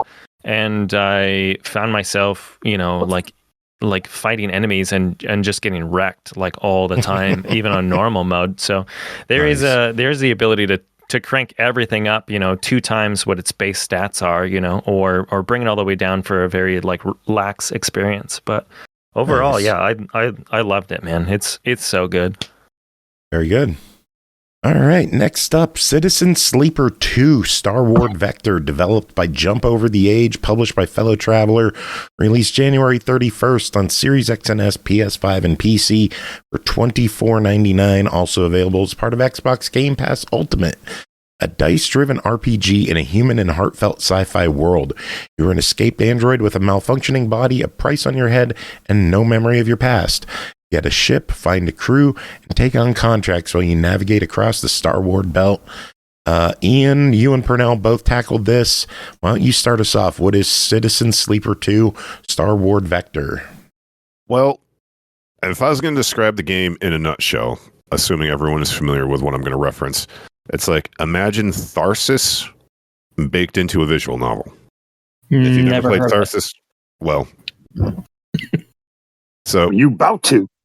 Yeah.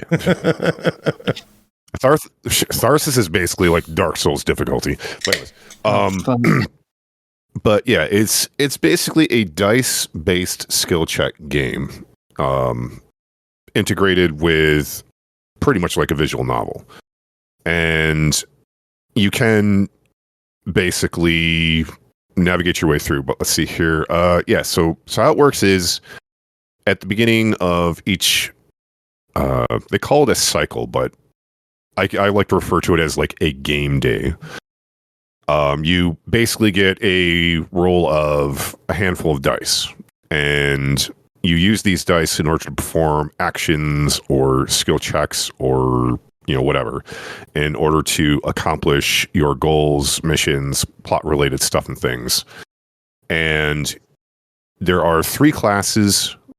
And the difference between the classes is basically like your skill loadout, because there's 6 skills that are usually contested for performing and all that kind of stuff. And each class has a specific build. And in fact, each class has one skill that is completely unavailable. So you're kind of sort of forced to try to make sure you have a nice rounded crew.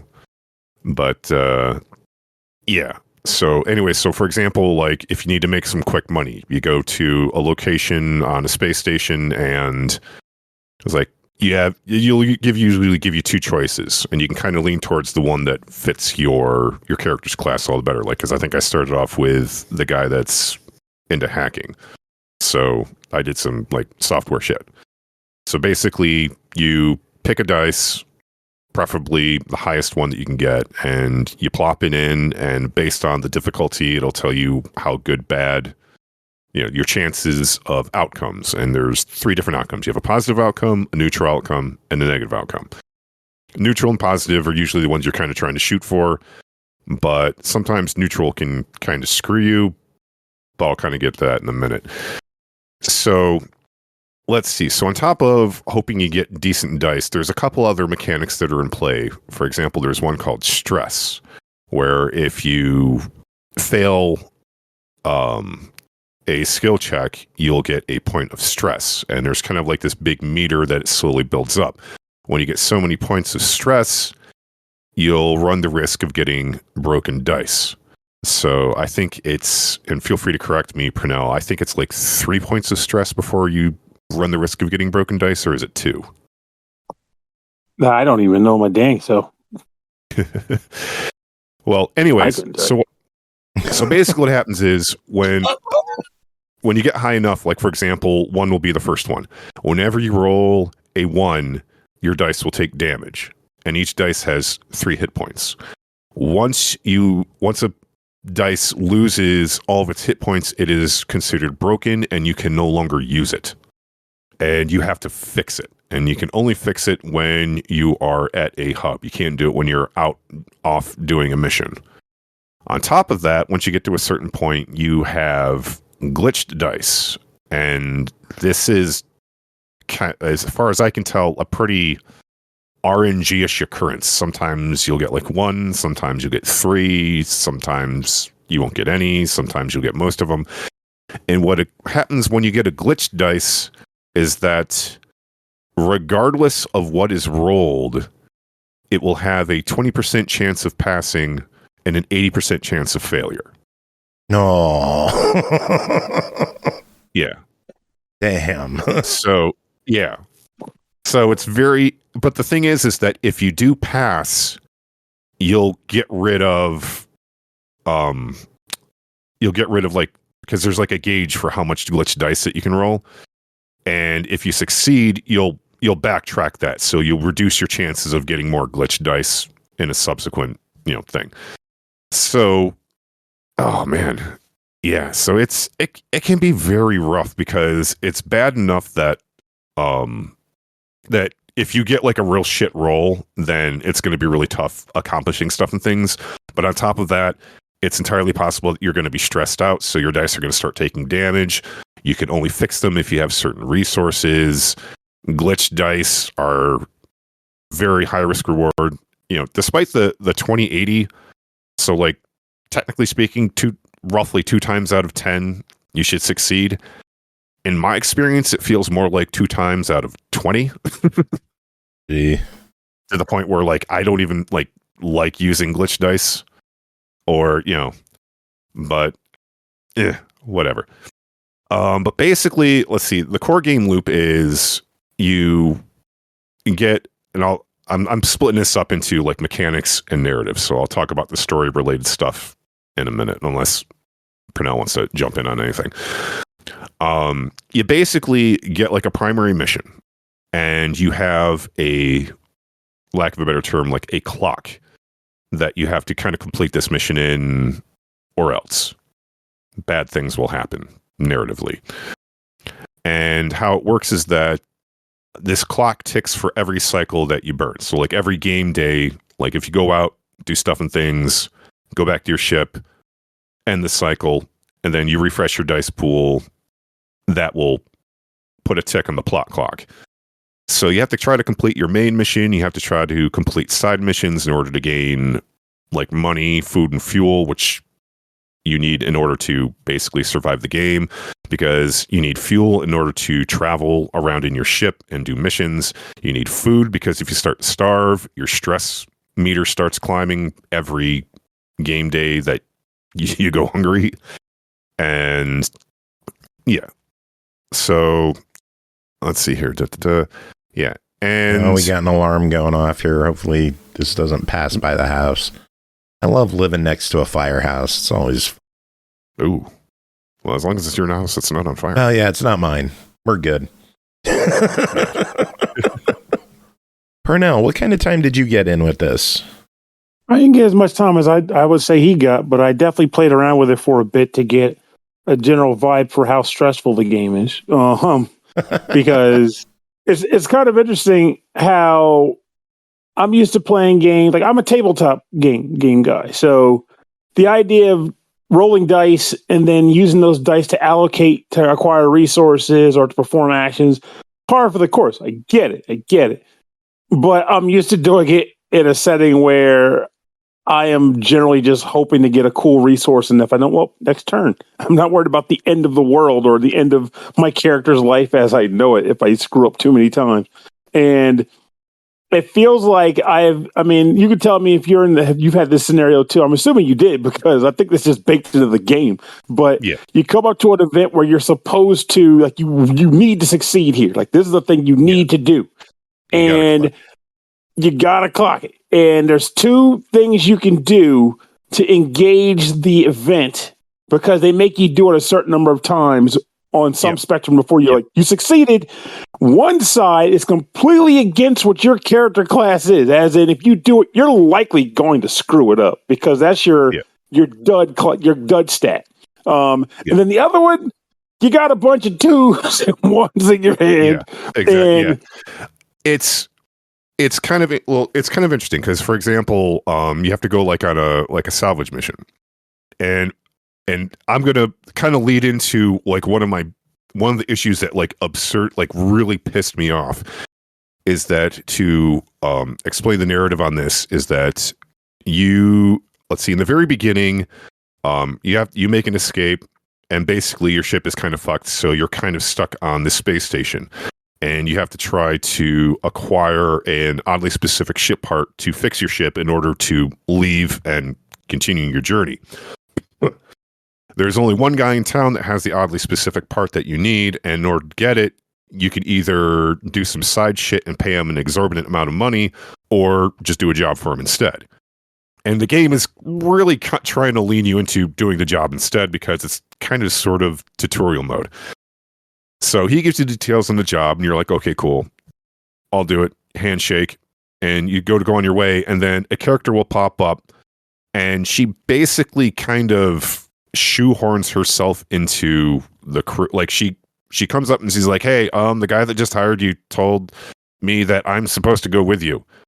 And you can clearly tell from the way the narrative is presenting this that she's lying through her fucking teeth, but the game is not allowing you to really object. And even if you tell her to fuck off, she still shows up anyways and hops on your ship, and there's nothing you can do about it because plot. Now, that aside, usually how it works is eventually you'll get to a point where you start building up a crew so you can pick from a roster of people to go on missions and stuff like that. But in this intro kind of thing, she has to come with you. So your best bro and this girl go off to do this mission. And when I got there, she was completely fucking useless.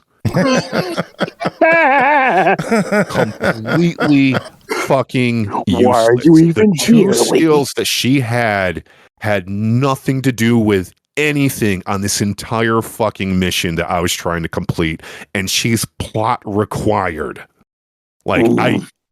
Basically it was between me and my character's best bro, and it was rough enough because the rolls were not in our favor. And on top of that, if you fuck up too many rolls, okay, you build up stress. This was before they introduced the glitch dice mechanic, thankfully, because like I said, this is kind of the tutorial phase. So the stress is building up. My dice are starting to break. And on top of that, because I have to pretty much brute force a lot of these shit rolls because one person is completely fucking burned, the ship, or not the ship, but like the mission itself kind of has its own internal timer. Like if you fuck up like I'm trying to salvage this really shitty derelict like satellite thing. And the more I fuck up, the more the structural integrity goes to shit. And then if you fuck up so many times, a separate event pops up and it's like, you have to fix this or it becomes, or the damage becomes exponential and everything becomes much harder. And on top of that, like I said, every cycle you spend doing this mission is putting ticks on the plot clock that you have to fucking finish before it concludes, because it's sort of like, what the fuck is it called? Oh shit, it's right on the tip of my tongue. Basically, if you don't finish your mission and move off before the plot clock times out, the big bad shows up and annihilates everything. Although it's the game over. Well, here's the funny thing. I did a little bit of research, and I don't think the game will necessarily end as like a fail state. Like you don't get a game over screen and have to start over the beginning. Basically, you move on to the next leg of the journey, but you're kind of in the proverbial shitter. You don't have a lot of cash, you don't have a lot of resources, you don't have a lot of fuel, and you have to kind of like try to pick up the slack from fucking up so much. And the problem is that like once again, you're already a few steps behind and you're on a new clock that may or may not be longer or shorter than the one before. You have stuff going on at the station, you have it kind of feels like the game is intentionally trying to set things up that like you can and will fail, and you're just going to have to deal with it. Because I remember I was playing and I made it to the second station, and when I was doing the plot mission for that, there was this one guy that shows up, and basically I got completely hosed on dice rolls. Like I got like absolute shit, and I was not able to accomplish the quote unquote overarching goal in time. So it wasn't a game over, but basically we all failed, we all fucked up, and that's just it. And it's one of those things where like you can technically do everything right, and you're still going to fail because RNG, go fuck yourself. Yeah. So, yeah. But the thing is... Oh, Pernell, what were you saying? No, go ahead. I can come in with it later. No, go for it. Oh, I was just going to mention that there is one light little benefit to all the stuff we're describing, though, which is that the skill tree elements where you're not screwed as you play through the game and hopefully succeed at a few things, you will obtain skill points, which can be used to upgrade your character to give you a little bit more, option, ability to succeed at different things. So, for example, like you might get some skills where it's like you might be able to re-roll some of your dice, which, yeah, that's important. Yeah, or you might get the ability to re-roll your teammates' dice, because God knows they can fucking eat shit every now and again. Oh yeah, yeah. But like I said, it's yeah, and that's the thing. Like you kind of have to go in under the presumption that you are probably going to fail at doing a lot of stuff and things. That doesn't necessarily mean, absolute game over, got to start from the beginning again. But it's just, you got to kind of fucking deal with it, and it shapes your narrative. Yeah. Admittedly, I did not play it through to completion because I got too fucking aggravated. And it's a big game, isn't it? Yeah. I will say, I think what you said a second ago is the biggest crux of all for selling this game, or for telling people this isn't the game for them too, which is the fact that for all the frustrations that are being described and all the BS die rolls or what have you, the most important thing about this game is it's just a gamified way to tell an intricate story. Yeah. And it's a deep story, but with some dice gamification. So you're going to be reading a lot. So yeah, I didn't realize that the story was going to be so prevalent, because when I streamed it, and I'm like, okay, I'll just read the dialogue, reading. I'm going to need a bottle of water. Reading. I'm going to need another bottle of water. Reading. I think I'm going to call it here, or I'm going to lose my fucking voice. Because it's like I start out kind of doing voices for the characters, and then like after an hour, I'm like, nah, I'm just going to read this straight. So, hello, Mr. Cyberpunk Man. How are you doing? I'm doing wonderful. How are you today? Yeah. Still doing good. But, that's how they talk in that game, right? Narrative. That's how the writing is in that game. But to touch on the more narrative aspects of like the novel portions of the game,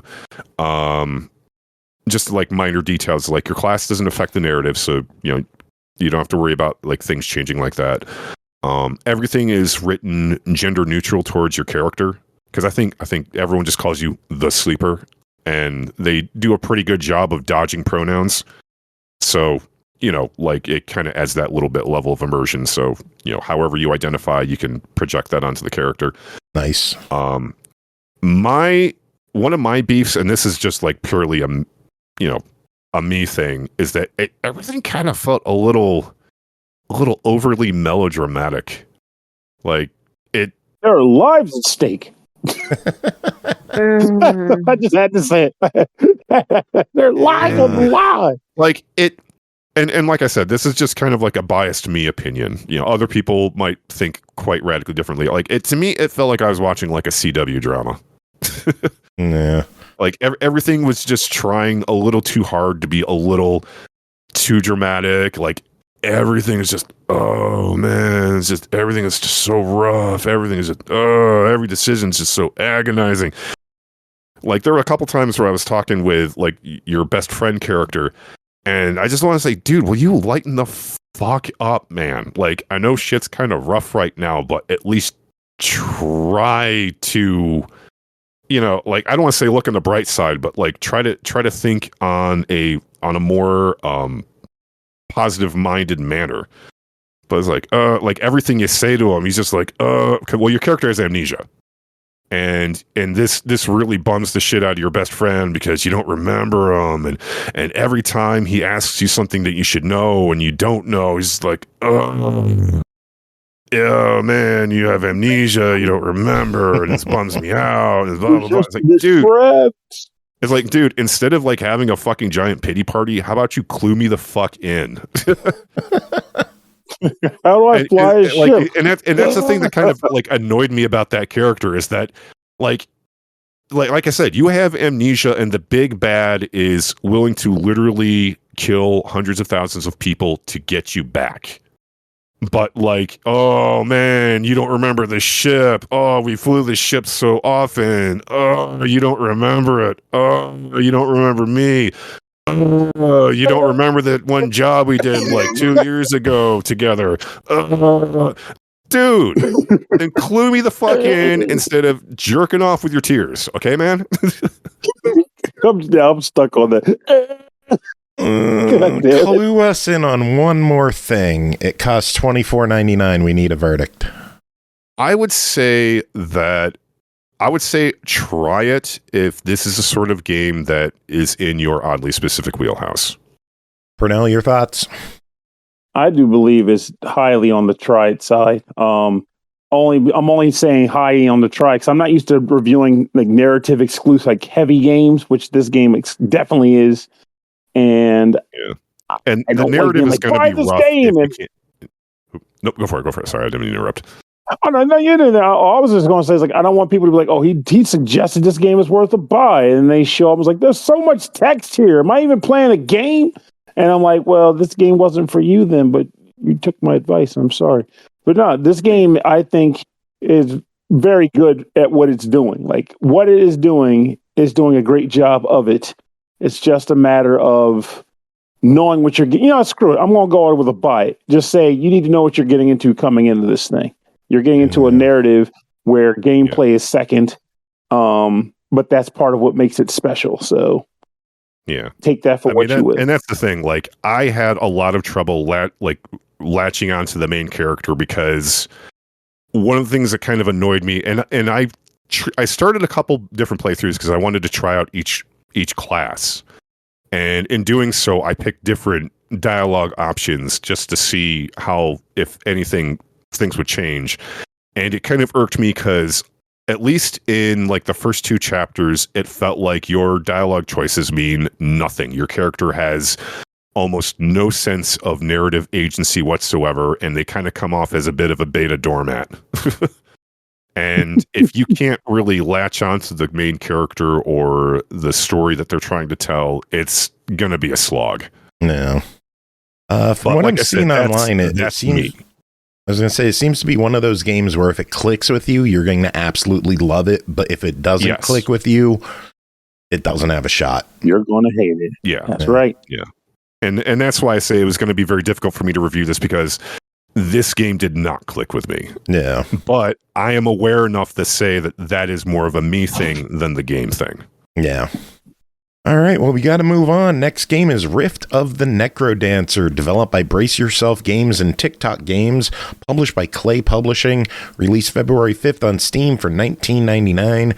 The NecroDancer's back in an all-new rhythm game. Dragged into a strange new world, Cadence must engage in a musical combat with monsters surging through the rift. Bass pulse-pounding rhythm riffs where every beat is a battle, all set to an original soundtrack by Danny B. and Friends. Andy, tell us about your time with Rift of the NecroDancer. Yay, Rift of the NecroDancer. Did you ever play the original, the Crypt of the NecroDancer? What'd you think of that one? I loved it. Cadence of Hyrule was good too. I love me some Cadence of Hyrule, dude. I thought that one was fantastic. one I got really into. But how's this one stack up? It looks to be a whole different style of game. So, if you're a fan of Crypt of the NecroDancer or Cadence of Hyrule, you get to battle it out again with all your favorite heroes and villains. Those tasty jam tracks are back, along with a ton of other new songs. And much more to come. I actually believe they just did a mashup with Super Meat Boy, if I'm not mistaken. Nice. Which, if you have the game, I think you could download for free too. So if the previous games didn't cross your path, or just didn't seem like your style, because honestly, those games got a little difficult and challenging at times. I would say, especially for those of us who clap late to our favorite bands during their big epic come together moment in a song, you know who you are. This is your chance to try something new and something fresh. And the game, as you mentioned, Joe, leans harder into the Guitar Hero and Rock Band rhythm track approach versus the previous move and fight to the beat while traversing a dungeon full of baddies and nasty traps. Very nice, very nice. So the controls in this one is the easy part, The rhythm is what gets you, and the monsters. All you need to do is press left, up, right, and occasionally down on the control pad or directional pad. You can play with a controller or on keyboard. I recommend keyboard. It's much easier. And as somebody who plays Clone Hero on the regular, Joe, I was actually able to hook up my Clone Hero guitar to the game and play it that way. It was much more badass, but 1,000 times harder, to be honest. Keyboard is the one I recommend over everything else, but I still had fun with it. So aside from the rhythm, the real tricky part is memorizing the baddies and the attack or rhythm combos. You can, instead of tearing through a dungeon, attacking slimes to the sick beats of, as you mentioned, Danny B., Josie Breckner, or Nick Nosbaum, just to name a few, you'll have this musical highway where monsters drop down to the beat, similar to Guitar Hero, but occasionally offbeat, featured by a special diamond space indicator. A few monsters, for example, are slimes, skeletons, bats, zombies, and you also have hazards too, which could be like some like little portals in there, or there's like leaves. There's like a pile of like leaves, or I think maybe it's like a ember pit that like lights the enemies on fire too. Each monster has their own attack pattern or beat pattern, which takes a little time to nail down its memorization. Recognizing the colors definitely helps in this game. You've got mainly like a green, blue, gold, like red color palette, which is pretty easy to like figure out like which ones do what. Green slimes require one hit on the beat, while a blue slime requires 2 hits on separate beats. You have things like yellow armadillos, which require 3 quick hits on 1 beat, or enemies like gold skeletons that will run away once you've hit them and then come back later too. You also have like bats who move position based on which way they're facing. Zombies that will kind of like either circle around the track itself, which can be very confusing, or bounce back and forth and wrap. There is a training mode, there's a practice mode, there's a bestiary, all to help you understand each enemy type. And again, like I said, pay attention to the color. That really, really helps. You get 10 life points throughout the song and a cool power-up, which is like basically star power, for the more difficult parts of the song. And it also gives you double point boost, which again is very similar to star power. Food items also appear on the highway that heal you back up to 10. It could be like cheese or like a drumstick. And those also have their own specialty beat patterns. But overall, everything hits with the song. So even if you're having a hard time, once you kind of have a grasp on the tune, it's way easier to go through it. The game is very difficult. But you could take the easy route and change the difficulty settings. You can switch between easy, medium, hard, and possible. And as I mentioned before, you can even go into practice mode, which is nice for those much, much more difficult songs. It features over 30 songs in the game, probably close to 35 now, I think, with the Super Meat Boy edition.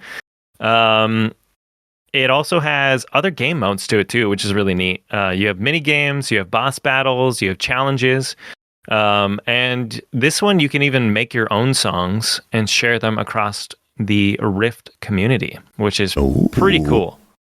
Yeah, have you made any? I haven't made any. No, I checked it out a little bit. It requires you to just download another side of the game, but I don't know. I don't know if I'm ready for that quite yet. The songs I was talking to Grant about it, and the songs get very difficult in this game. So even on just medium. So I think I'll wait a little bit before I try to make anything. But it has interest in my brain, dude. Also, each song has a ranking system, so you can see like how good you've done against the global or community or your friends or anything like that. There is in this one too a story mode, which is pretty cool. It's just kind of a light, fun way. It's not like required to do anything. Light, fun way to like kind of pop through all the tracks. And it revolves around cadence, trying to figure out why all these like riffs keep opening up and letting monsters through. Throughout the story, you'll team up with some familiar friends and foes. And I mean, it's really just like a fun way to explore each track, like within the game, you know, because each section has its own main bad guy or main theme, and so the songs in that area kind of like revolve around that too, which is pretty cool. The mini games, as I glossed over earlier, are anything from like a yoga class. There's one that's like a kind of a photo shoot in the park. There's one where you're making hamburgers to the beat, and it's all kind of just like a quick like directional this way or directional that way. And then there's boss battles too, which is very similar to like the mini games, where it's just like a rhythm timing based input. I mean, that's pretty much the whole game, but it's not on like a track like the songs are. More tunes seem to be like talked about, you know, mentioned, whispered on the way. And like I said, you can download other songs from people within the community to play as well. There's lots of replayability with the songs, featuring all the different difficulty options. And there's remix options. There's the challenges, which will also remix the songs too. There's even I found out like way into playing the game too that there's like game modifiers. And so there's one that I unlocked that will just play the song. So it's nice if you just want to sit back and listen. But yeah, that's pretty much it, man. Very cool. Well, it clocks in at $20. What are your thoughts? Definitely get it.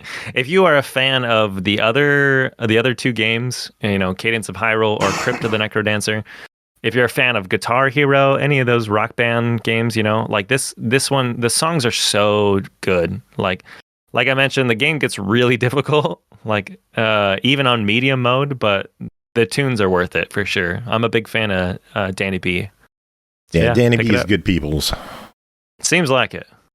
All right, moving on. Next game, Starlight Legacy, developed by Decafesoft and eastasiasoft, published by eastasiasoft, released February 6th. On Steam for $16.99, coming to console later this year. Return to the style of 16-bit JRPGs in Starlight Legacy, a non-linear adventure inspired by the genre classics. Set in a post-medieval world in the Ivaria Kingdom, explore a vast kingdom created with lush 2D pixel art, nostalgic turn-based battle system, and non-linear story where the 4 provinces of the kingdom can be explored in any order of your choosing. Chris, tell us about Starlight Legacy. And they're really overselling like the cool aspect of it, but I guess they have to. It gives me less to talk about, though. Okay, so Starlight Legacy is a kind of a lighter, less intense, like kind of JRPG experience. That is to say, it's not chock full of like collectible stat gains, different like things that we kind of get accustomed to in the slightly more expensive than this kind of thing. No, it tells a pretty simple story about how a character of you can name him, but his default name's Ignis, and his friend Terrell, they're kind of neighbors in a peaceful, idyllic village, and then they're asked to take a package somewhere, and some of the story beats are very. I was very eyebrow raisy at them. I was like, okay, I see what this is. Even though it's like kind of a different story, something would happen. I'd be like, oh, wait a minute, this is like Final Fantasy IV, like this, in the sense of like what happened here. And then the third character joined my party, Frida, and she's a green-haired summoner who doesn't have fire in her starting spell set. And I was like, wait a minute, no, that's my own little joke. But actually, I feel like that was on purpose, but I don't know. Yeah, it's an adventure with this trio of Ignis, Terrell, and Freya as they go through. Basically, they got to go to 4 kingdoms and collect four crystals, or whatever. Don't call them crystals. And yeah, they the key to the game is that you can. Basically, when you're talking to the king and he charges you with this task, he's like, I can give you 1 bridge key, and this kingdom is like the middle of like 3 continents, and so you can choose whichever continent you want to go to, and there, when you get the crystal, then you shall get another bridge key, and then you can unlock the next one. So it's... Again, it seems a little arbitrary, but the point of the game is that you commit to a scenario that, one of the 3 scenarios that that will propel the story forward, and you don't get to see the other ones until it's done, unless you reload your save, which I did. And yeah, the game is presented in a 16-bit-ish, like I'd say a 16-bit plus style. Everything's pixelated 2D, but it runs really smooth, but you got like really cool things, like one of the areas is like a desert area, so like the whole time you've got like this cool graphical effect that's like the heat wave lines, they like affect your characters and stuff. There's a snow area that persistently snows, like in combat and on the outside map and stuff. Different things like that.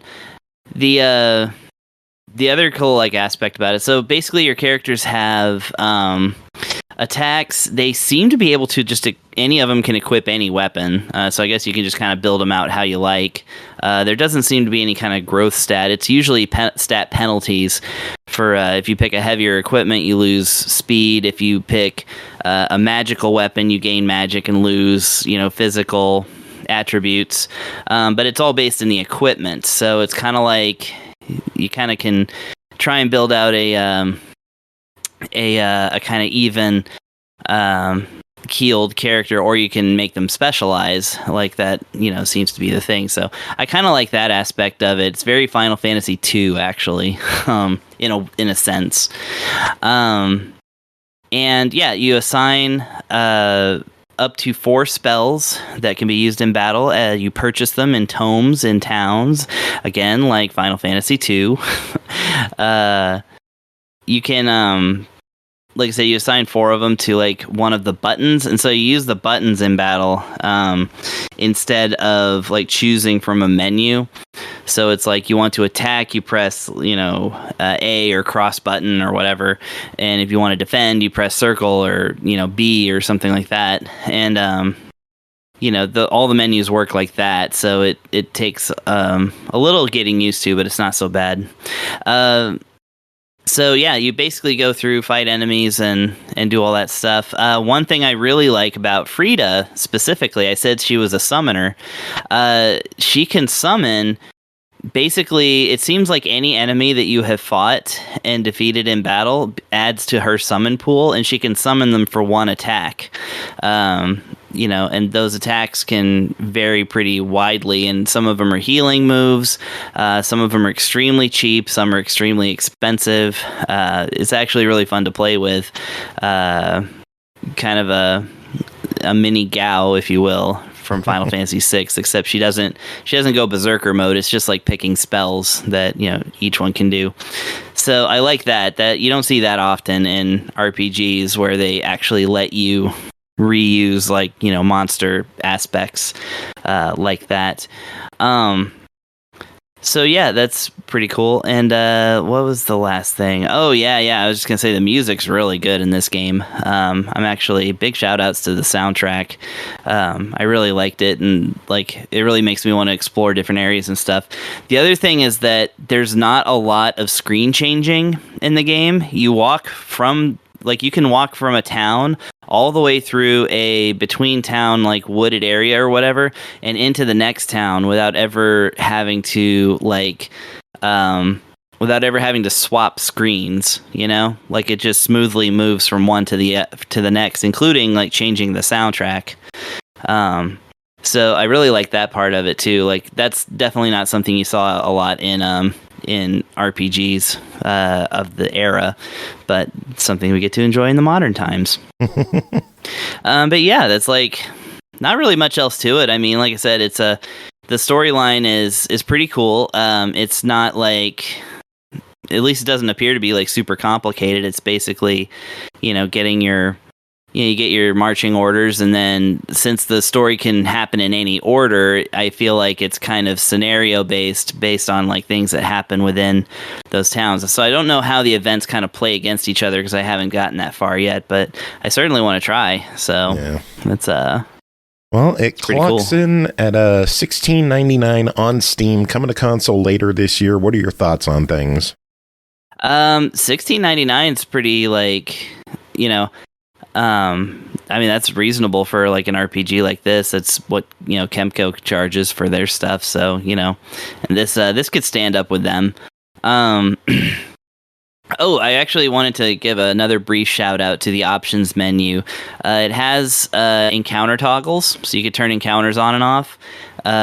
Experience toggles, so you can kind of increase your character growth if you want to advance a little faster.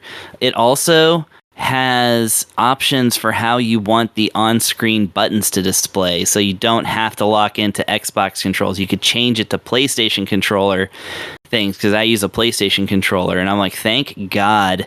You can also change it to Nintendo, Super Nintendo. There's a lot of references in the colors and shapes of the controllers you can look at on the on-screen display. But I am very thrilled with that, and I really wish other video games would do that. I just all this to say, it's a buy it. Cool. All right, next up, Polimines Deluxe, developed by Molter Games, published by Penguin Pop Games, released February 5th, Xbox One, Series X and S, Switch, PS4, PS5 for $9.99. Polimines is a challenging logic game that brings together mechanics from Nonograms and Minesweeper. Solve increasingly difficult and design levels in this puzzle game where guessing is never required. Pernell, what is Polimines? Man, I hate that they said that, because I know I'm not smart enough for this damn game.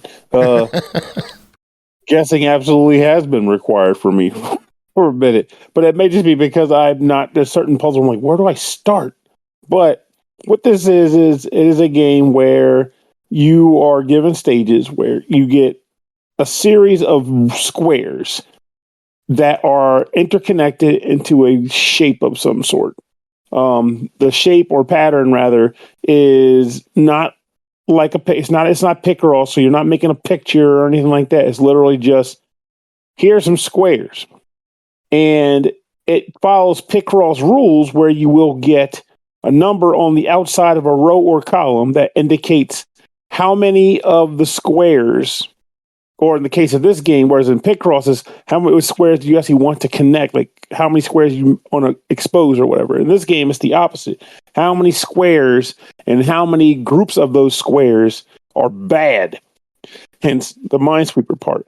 Though I guess another aspect of what would be Minesweeper is every once in a while you'll also come across a square where if you do reveal it, it'll prove itself to be a safe square. but there will also be a number inside of it indicating how many squares within a 3x3 pattern going around it are bad. So you might reveal a square. The square will say 5. That means out of 8 squares, 5 of them are bad. So you got to combine the rules of the pit cross with the rules of the minesweeper to ultimately solve the puzzle. But then they have a habit of adding other weirdness to it. Like they'll have question marks on the outside of the pattern saying there is a nondescript number of these squares clustered together that are bad. Or there'll be 2 question marks there saying there are 2 of them. So you don't have perfect information by any means, but you have to figure out while staring at the puzzle, what is a safe place to start chipping at blocks, hoping that when you reveal something, you'll get a minesweeper element or some indication that you're on the right track. And I am not going to sit here and say that that's impossible, because the guy literally said, no guessing required. Damn it. I'm guessing. Like there's a level I'm on right now because I've been playing it all throughout the show because I like the game. That's a spoiler for you, right? But at the same time, I'm like, where in the hell am I supposed to start this puzzle? I don't see the logical starting point. I don't see it. So in the end, I'm like throwing a dart up, like, you just tap a square. It's like, it's clear. Okay, there's no number in this square. Shit. And you're just hoping that you get some bit of reprieve, a clue, a real clue. Now, don't get me wrong, I do use some logic. Like if I see a road that has like 5 and 3, I'm going to be like, okay, there are 10 squares here, which means one of these 2 squares is bad, or either the top half is 5 or the bottom half is going to be the 5, but it can't be 5 in the middle somewhere. So at that point, I got to take a guess. Is it the top or the bottom? Hopefully, one of the rows gives me a clue, but a lot of time it'll just be a blank-ass row. And it's just like, you're a smart cookie. You figure, like, I'm not smart, and I'm not a cookie. I am a man. I did not figure this out. I'm looking at the screenshots on the Xbox page for this, and it's like level 5 doesn't look too hard. Level 8, getting a little difficult. Level 9, level 10, yeah, it's... Then it's like level 23 is this massive maze-looking thing. Level 26 is a key. It goes all the way up to level 60, which is friggin' huge. Like, there's a lot in this game, isn't there?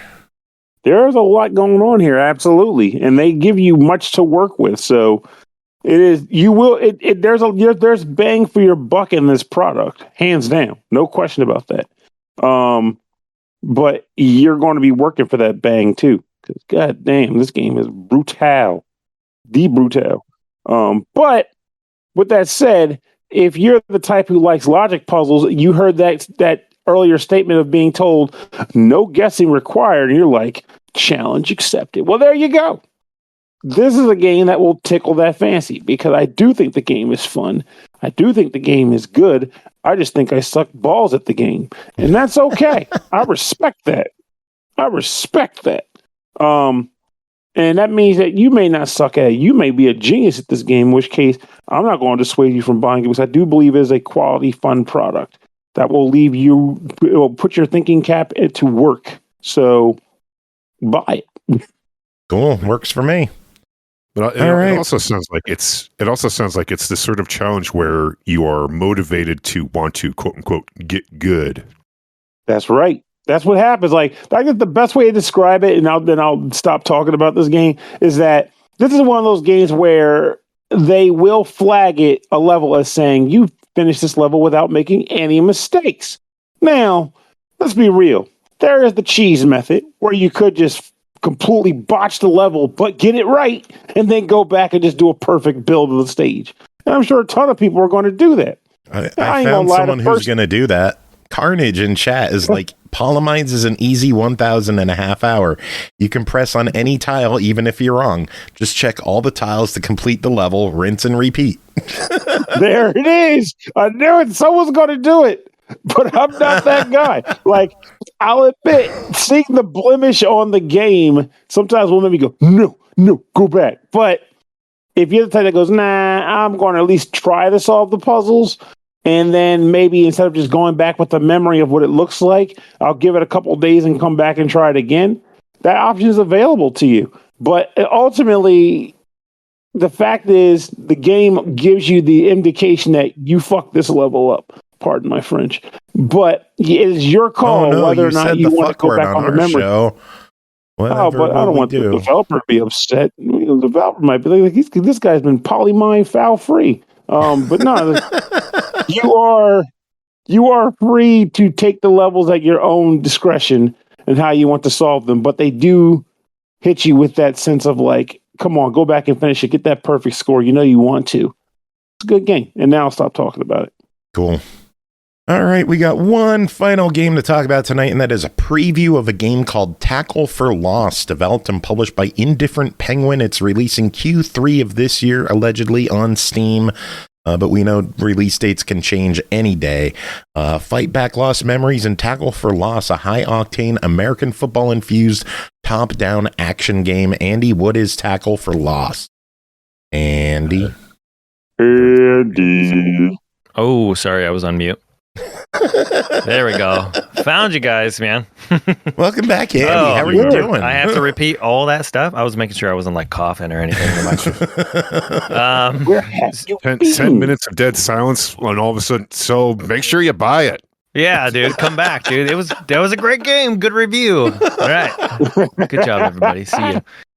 No, so I played the demo and I thought it was kind of interesting. So I don't have like a ton to talk about it, because it was just a little demo.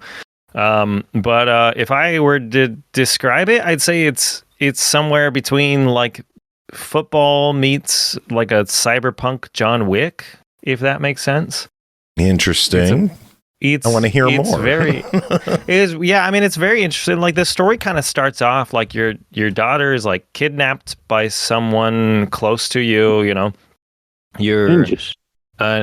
Probably ninjas. You're like an ex-football player, and so the whole game kind of revolves around like it's a very football themed. But you like suffer from like this like debilitating amnesia, so you have no idea what's going on half the time. You kind of go through this little story at the beginning, like between you and the daughter, where the daughter is afraid of ghosts, and the game kind of it's almost like the tutorial, and the game gives you this tackle move, which is very jarring, like to your eyeballs. It's like the whole screen kind of like shakes real violently, real quick. There's crazy colors, and then you like slam through a ghost, or like later you slam through enemies, but you like tackle this enemy, and that's how that's like your main attack, like throughout the whole game. So, but you fight off all these ghosts, and then something happens to the screen. There's a lot of like glitchy moments like throughout the demo, and then you wake up in a basement and you don't remember like what you're doing there or how you got there. And like you kind of like throw up. And like, the story of our lives, right? I mean, pretty much, yeah. It's like it sounds like a good MAGFest story, right? But you like you go upstairs and there's I don't know, there's like a person there. I don't know. Anyway, they're like a subtenant, and you don't really know, like you don't know who they are. Like at first, like you don't remember. Like they're like, yeah, you rented the house to me. Like you don't remember that, and you're like, I don't. Like that's kind of weird, But this person apparently helps you unlock like pieces of your memory. And so you'll go through, like at first you'll go through a door and you're like talking to some people, and the memory scenes are like it's like you go into another room and it's like a courtroom, or it's like a crime scene, or it's back what is it, back in the locker room before a game, or something like that. And usually you'll have familiar characters from your memory, whether it be like your ex-wife, or like your attorney, or a policeman, or like your child even. And then you'll get in your car and you'll drive to the location that is like tied to the memory. and then it goes into like the John Wick mode where it's like full, like you need to kill everybody and get to this main dude that the Maramary's tied to. You'll run around and you have, like I mentioned before, you have this like football attack, but there's other attacks that you can unlock too. There's like a pigskin attack where you'll throw a football at somebody and they like explode. It's wild. And you can unlock other skills like increase your speed and increase your like you can like kind of time attacks like and chain them together. So I don't know. There's a lot of interesting like pieces to the game. Essentially what you'll do is you'll go to this place and just like tackle every enemy in there, they're all trying to shoot you, and you'll get 4. It's like, I don't know, you guys can tell I don't know football very well, but you get 4 downs, or whatever, and so you'll try to tackle everybody within 4 moves. But you can chain things together, so if you do it within a certain amount of time, like hit the next enemy, then it won't count as like another first down, kind of thing. If you fail or you get shot, like you just end up at the beginning of the room again and have to do it over. But essentially you'll make your way through a couple of rooms, 2 or 3 or 4, and then you'll find a boss and he'll talk to you and be like anything like, oh, you're missing your daughter, like I don't know what happened to her, or yeah, I dropped you guys off here, or like you had a few too many drinks, so like I picked you up and like I took her somewhere and I took you like home, or something like that. And it's like, wait, what? And then he gets all pissed off and then he'll kill that guy, So, and then it pretty much starts over again. So then you'll wake up back in the basement and you'll throw up or do whatever, and then you'll go back upstairs and it's like, oh, now you need to unlock like this next piece of memory, kind of thing. And the whole cycle starts over again. But you'll collect coins from killing enemies. And then, like I mentioned, there's like a coin system that you get from killing enemies, and then you also get money. And I wasn't able to use the money for anything, but I was able to use the coins to unlock like a few new moves, like the football attack, and stuff, or the speed. So, but that's pretty much it. Like you get to a point where you do the same thing. You find yourself in a new area. You kill all the enemies, and then the guy's like, oh, like this is the end of the demo, so I can't show you any more than this. And then the screen like glitches out, and then you go back to the start. So that's pretty much it. Sounds like a weird one. It's weird. It's like I said, it's a very, like the first enemy is like this Russian mobster with like a steel jaw or something. I don't know. Very, very like John Wick style to me. It's an interesting like pixel design. The music is not bad. It's like kind of a cool like ambient lo-fi, and then it'll like really pick it up to like a techno like punk beat too, which is fun. Nice. But yeah, I mean that's pretty much all I can tell you about.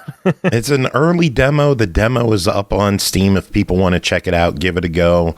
In the meantime, should people wish list this or ignore it? What do you think? I don't know. Like I think it has potential. It's a very interesting like mashup between styles. Just keep your eye on it and wait to see more. Keep your eye on it. Give the demo a go. I'd say the only thing, yeah, if you do play the demo, like just know that it's very like the main attack is very jarring, like in my opinion. So if you're photo sensitive or anything like that, don't. Gotcha. Yeah. All right. Well, that is it for this episode. We made it through another one. I want to thank all of y'all for being here, hanging out the whole time. Big thanks to Jenny Beam for coming on and chatting about Ashcroft with us.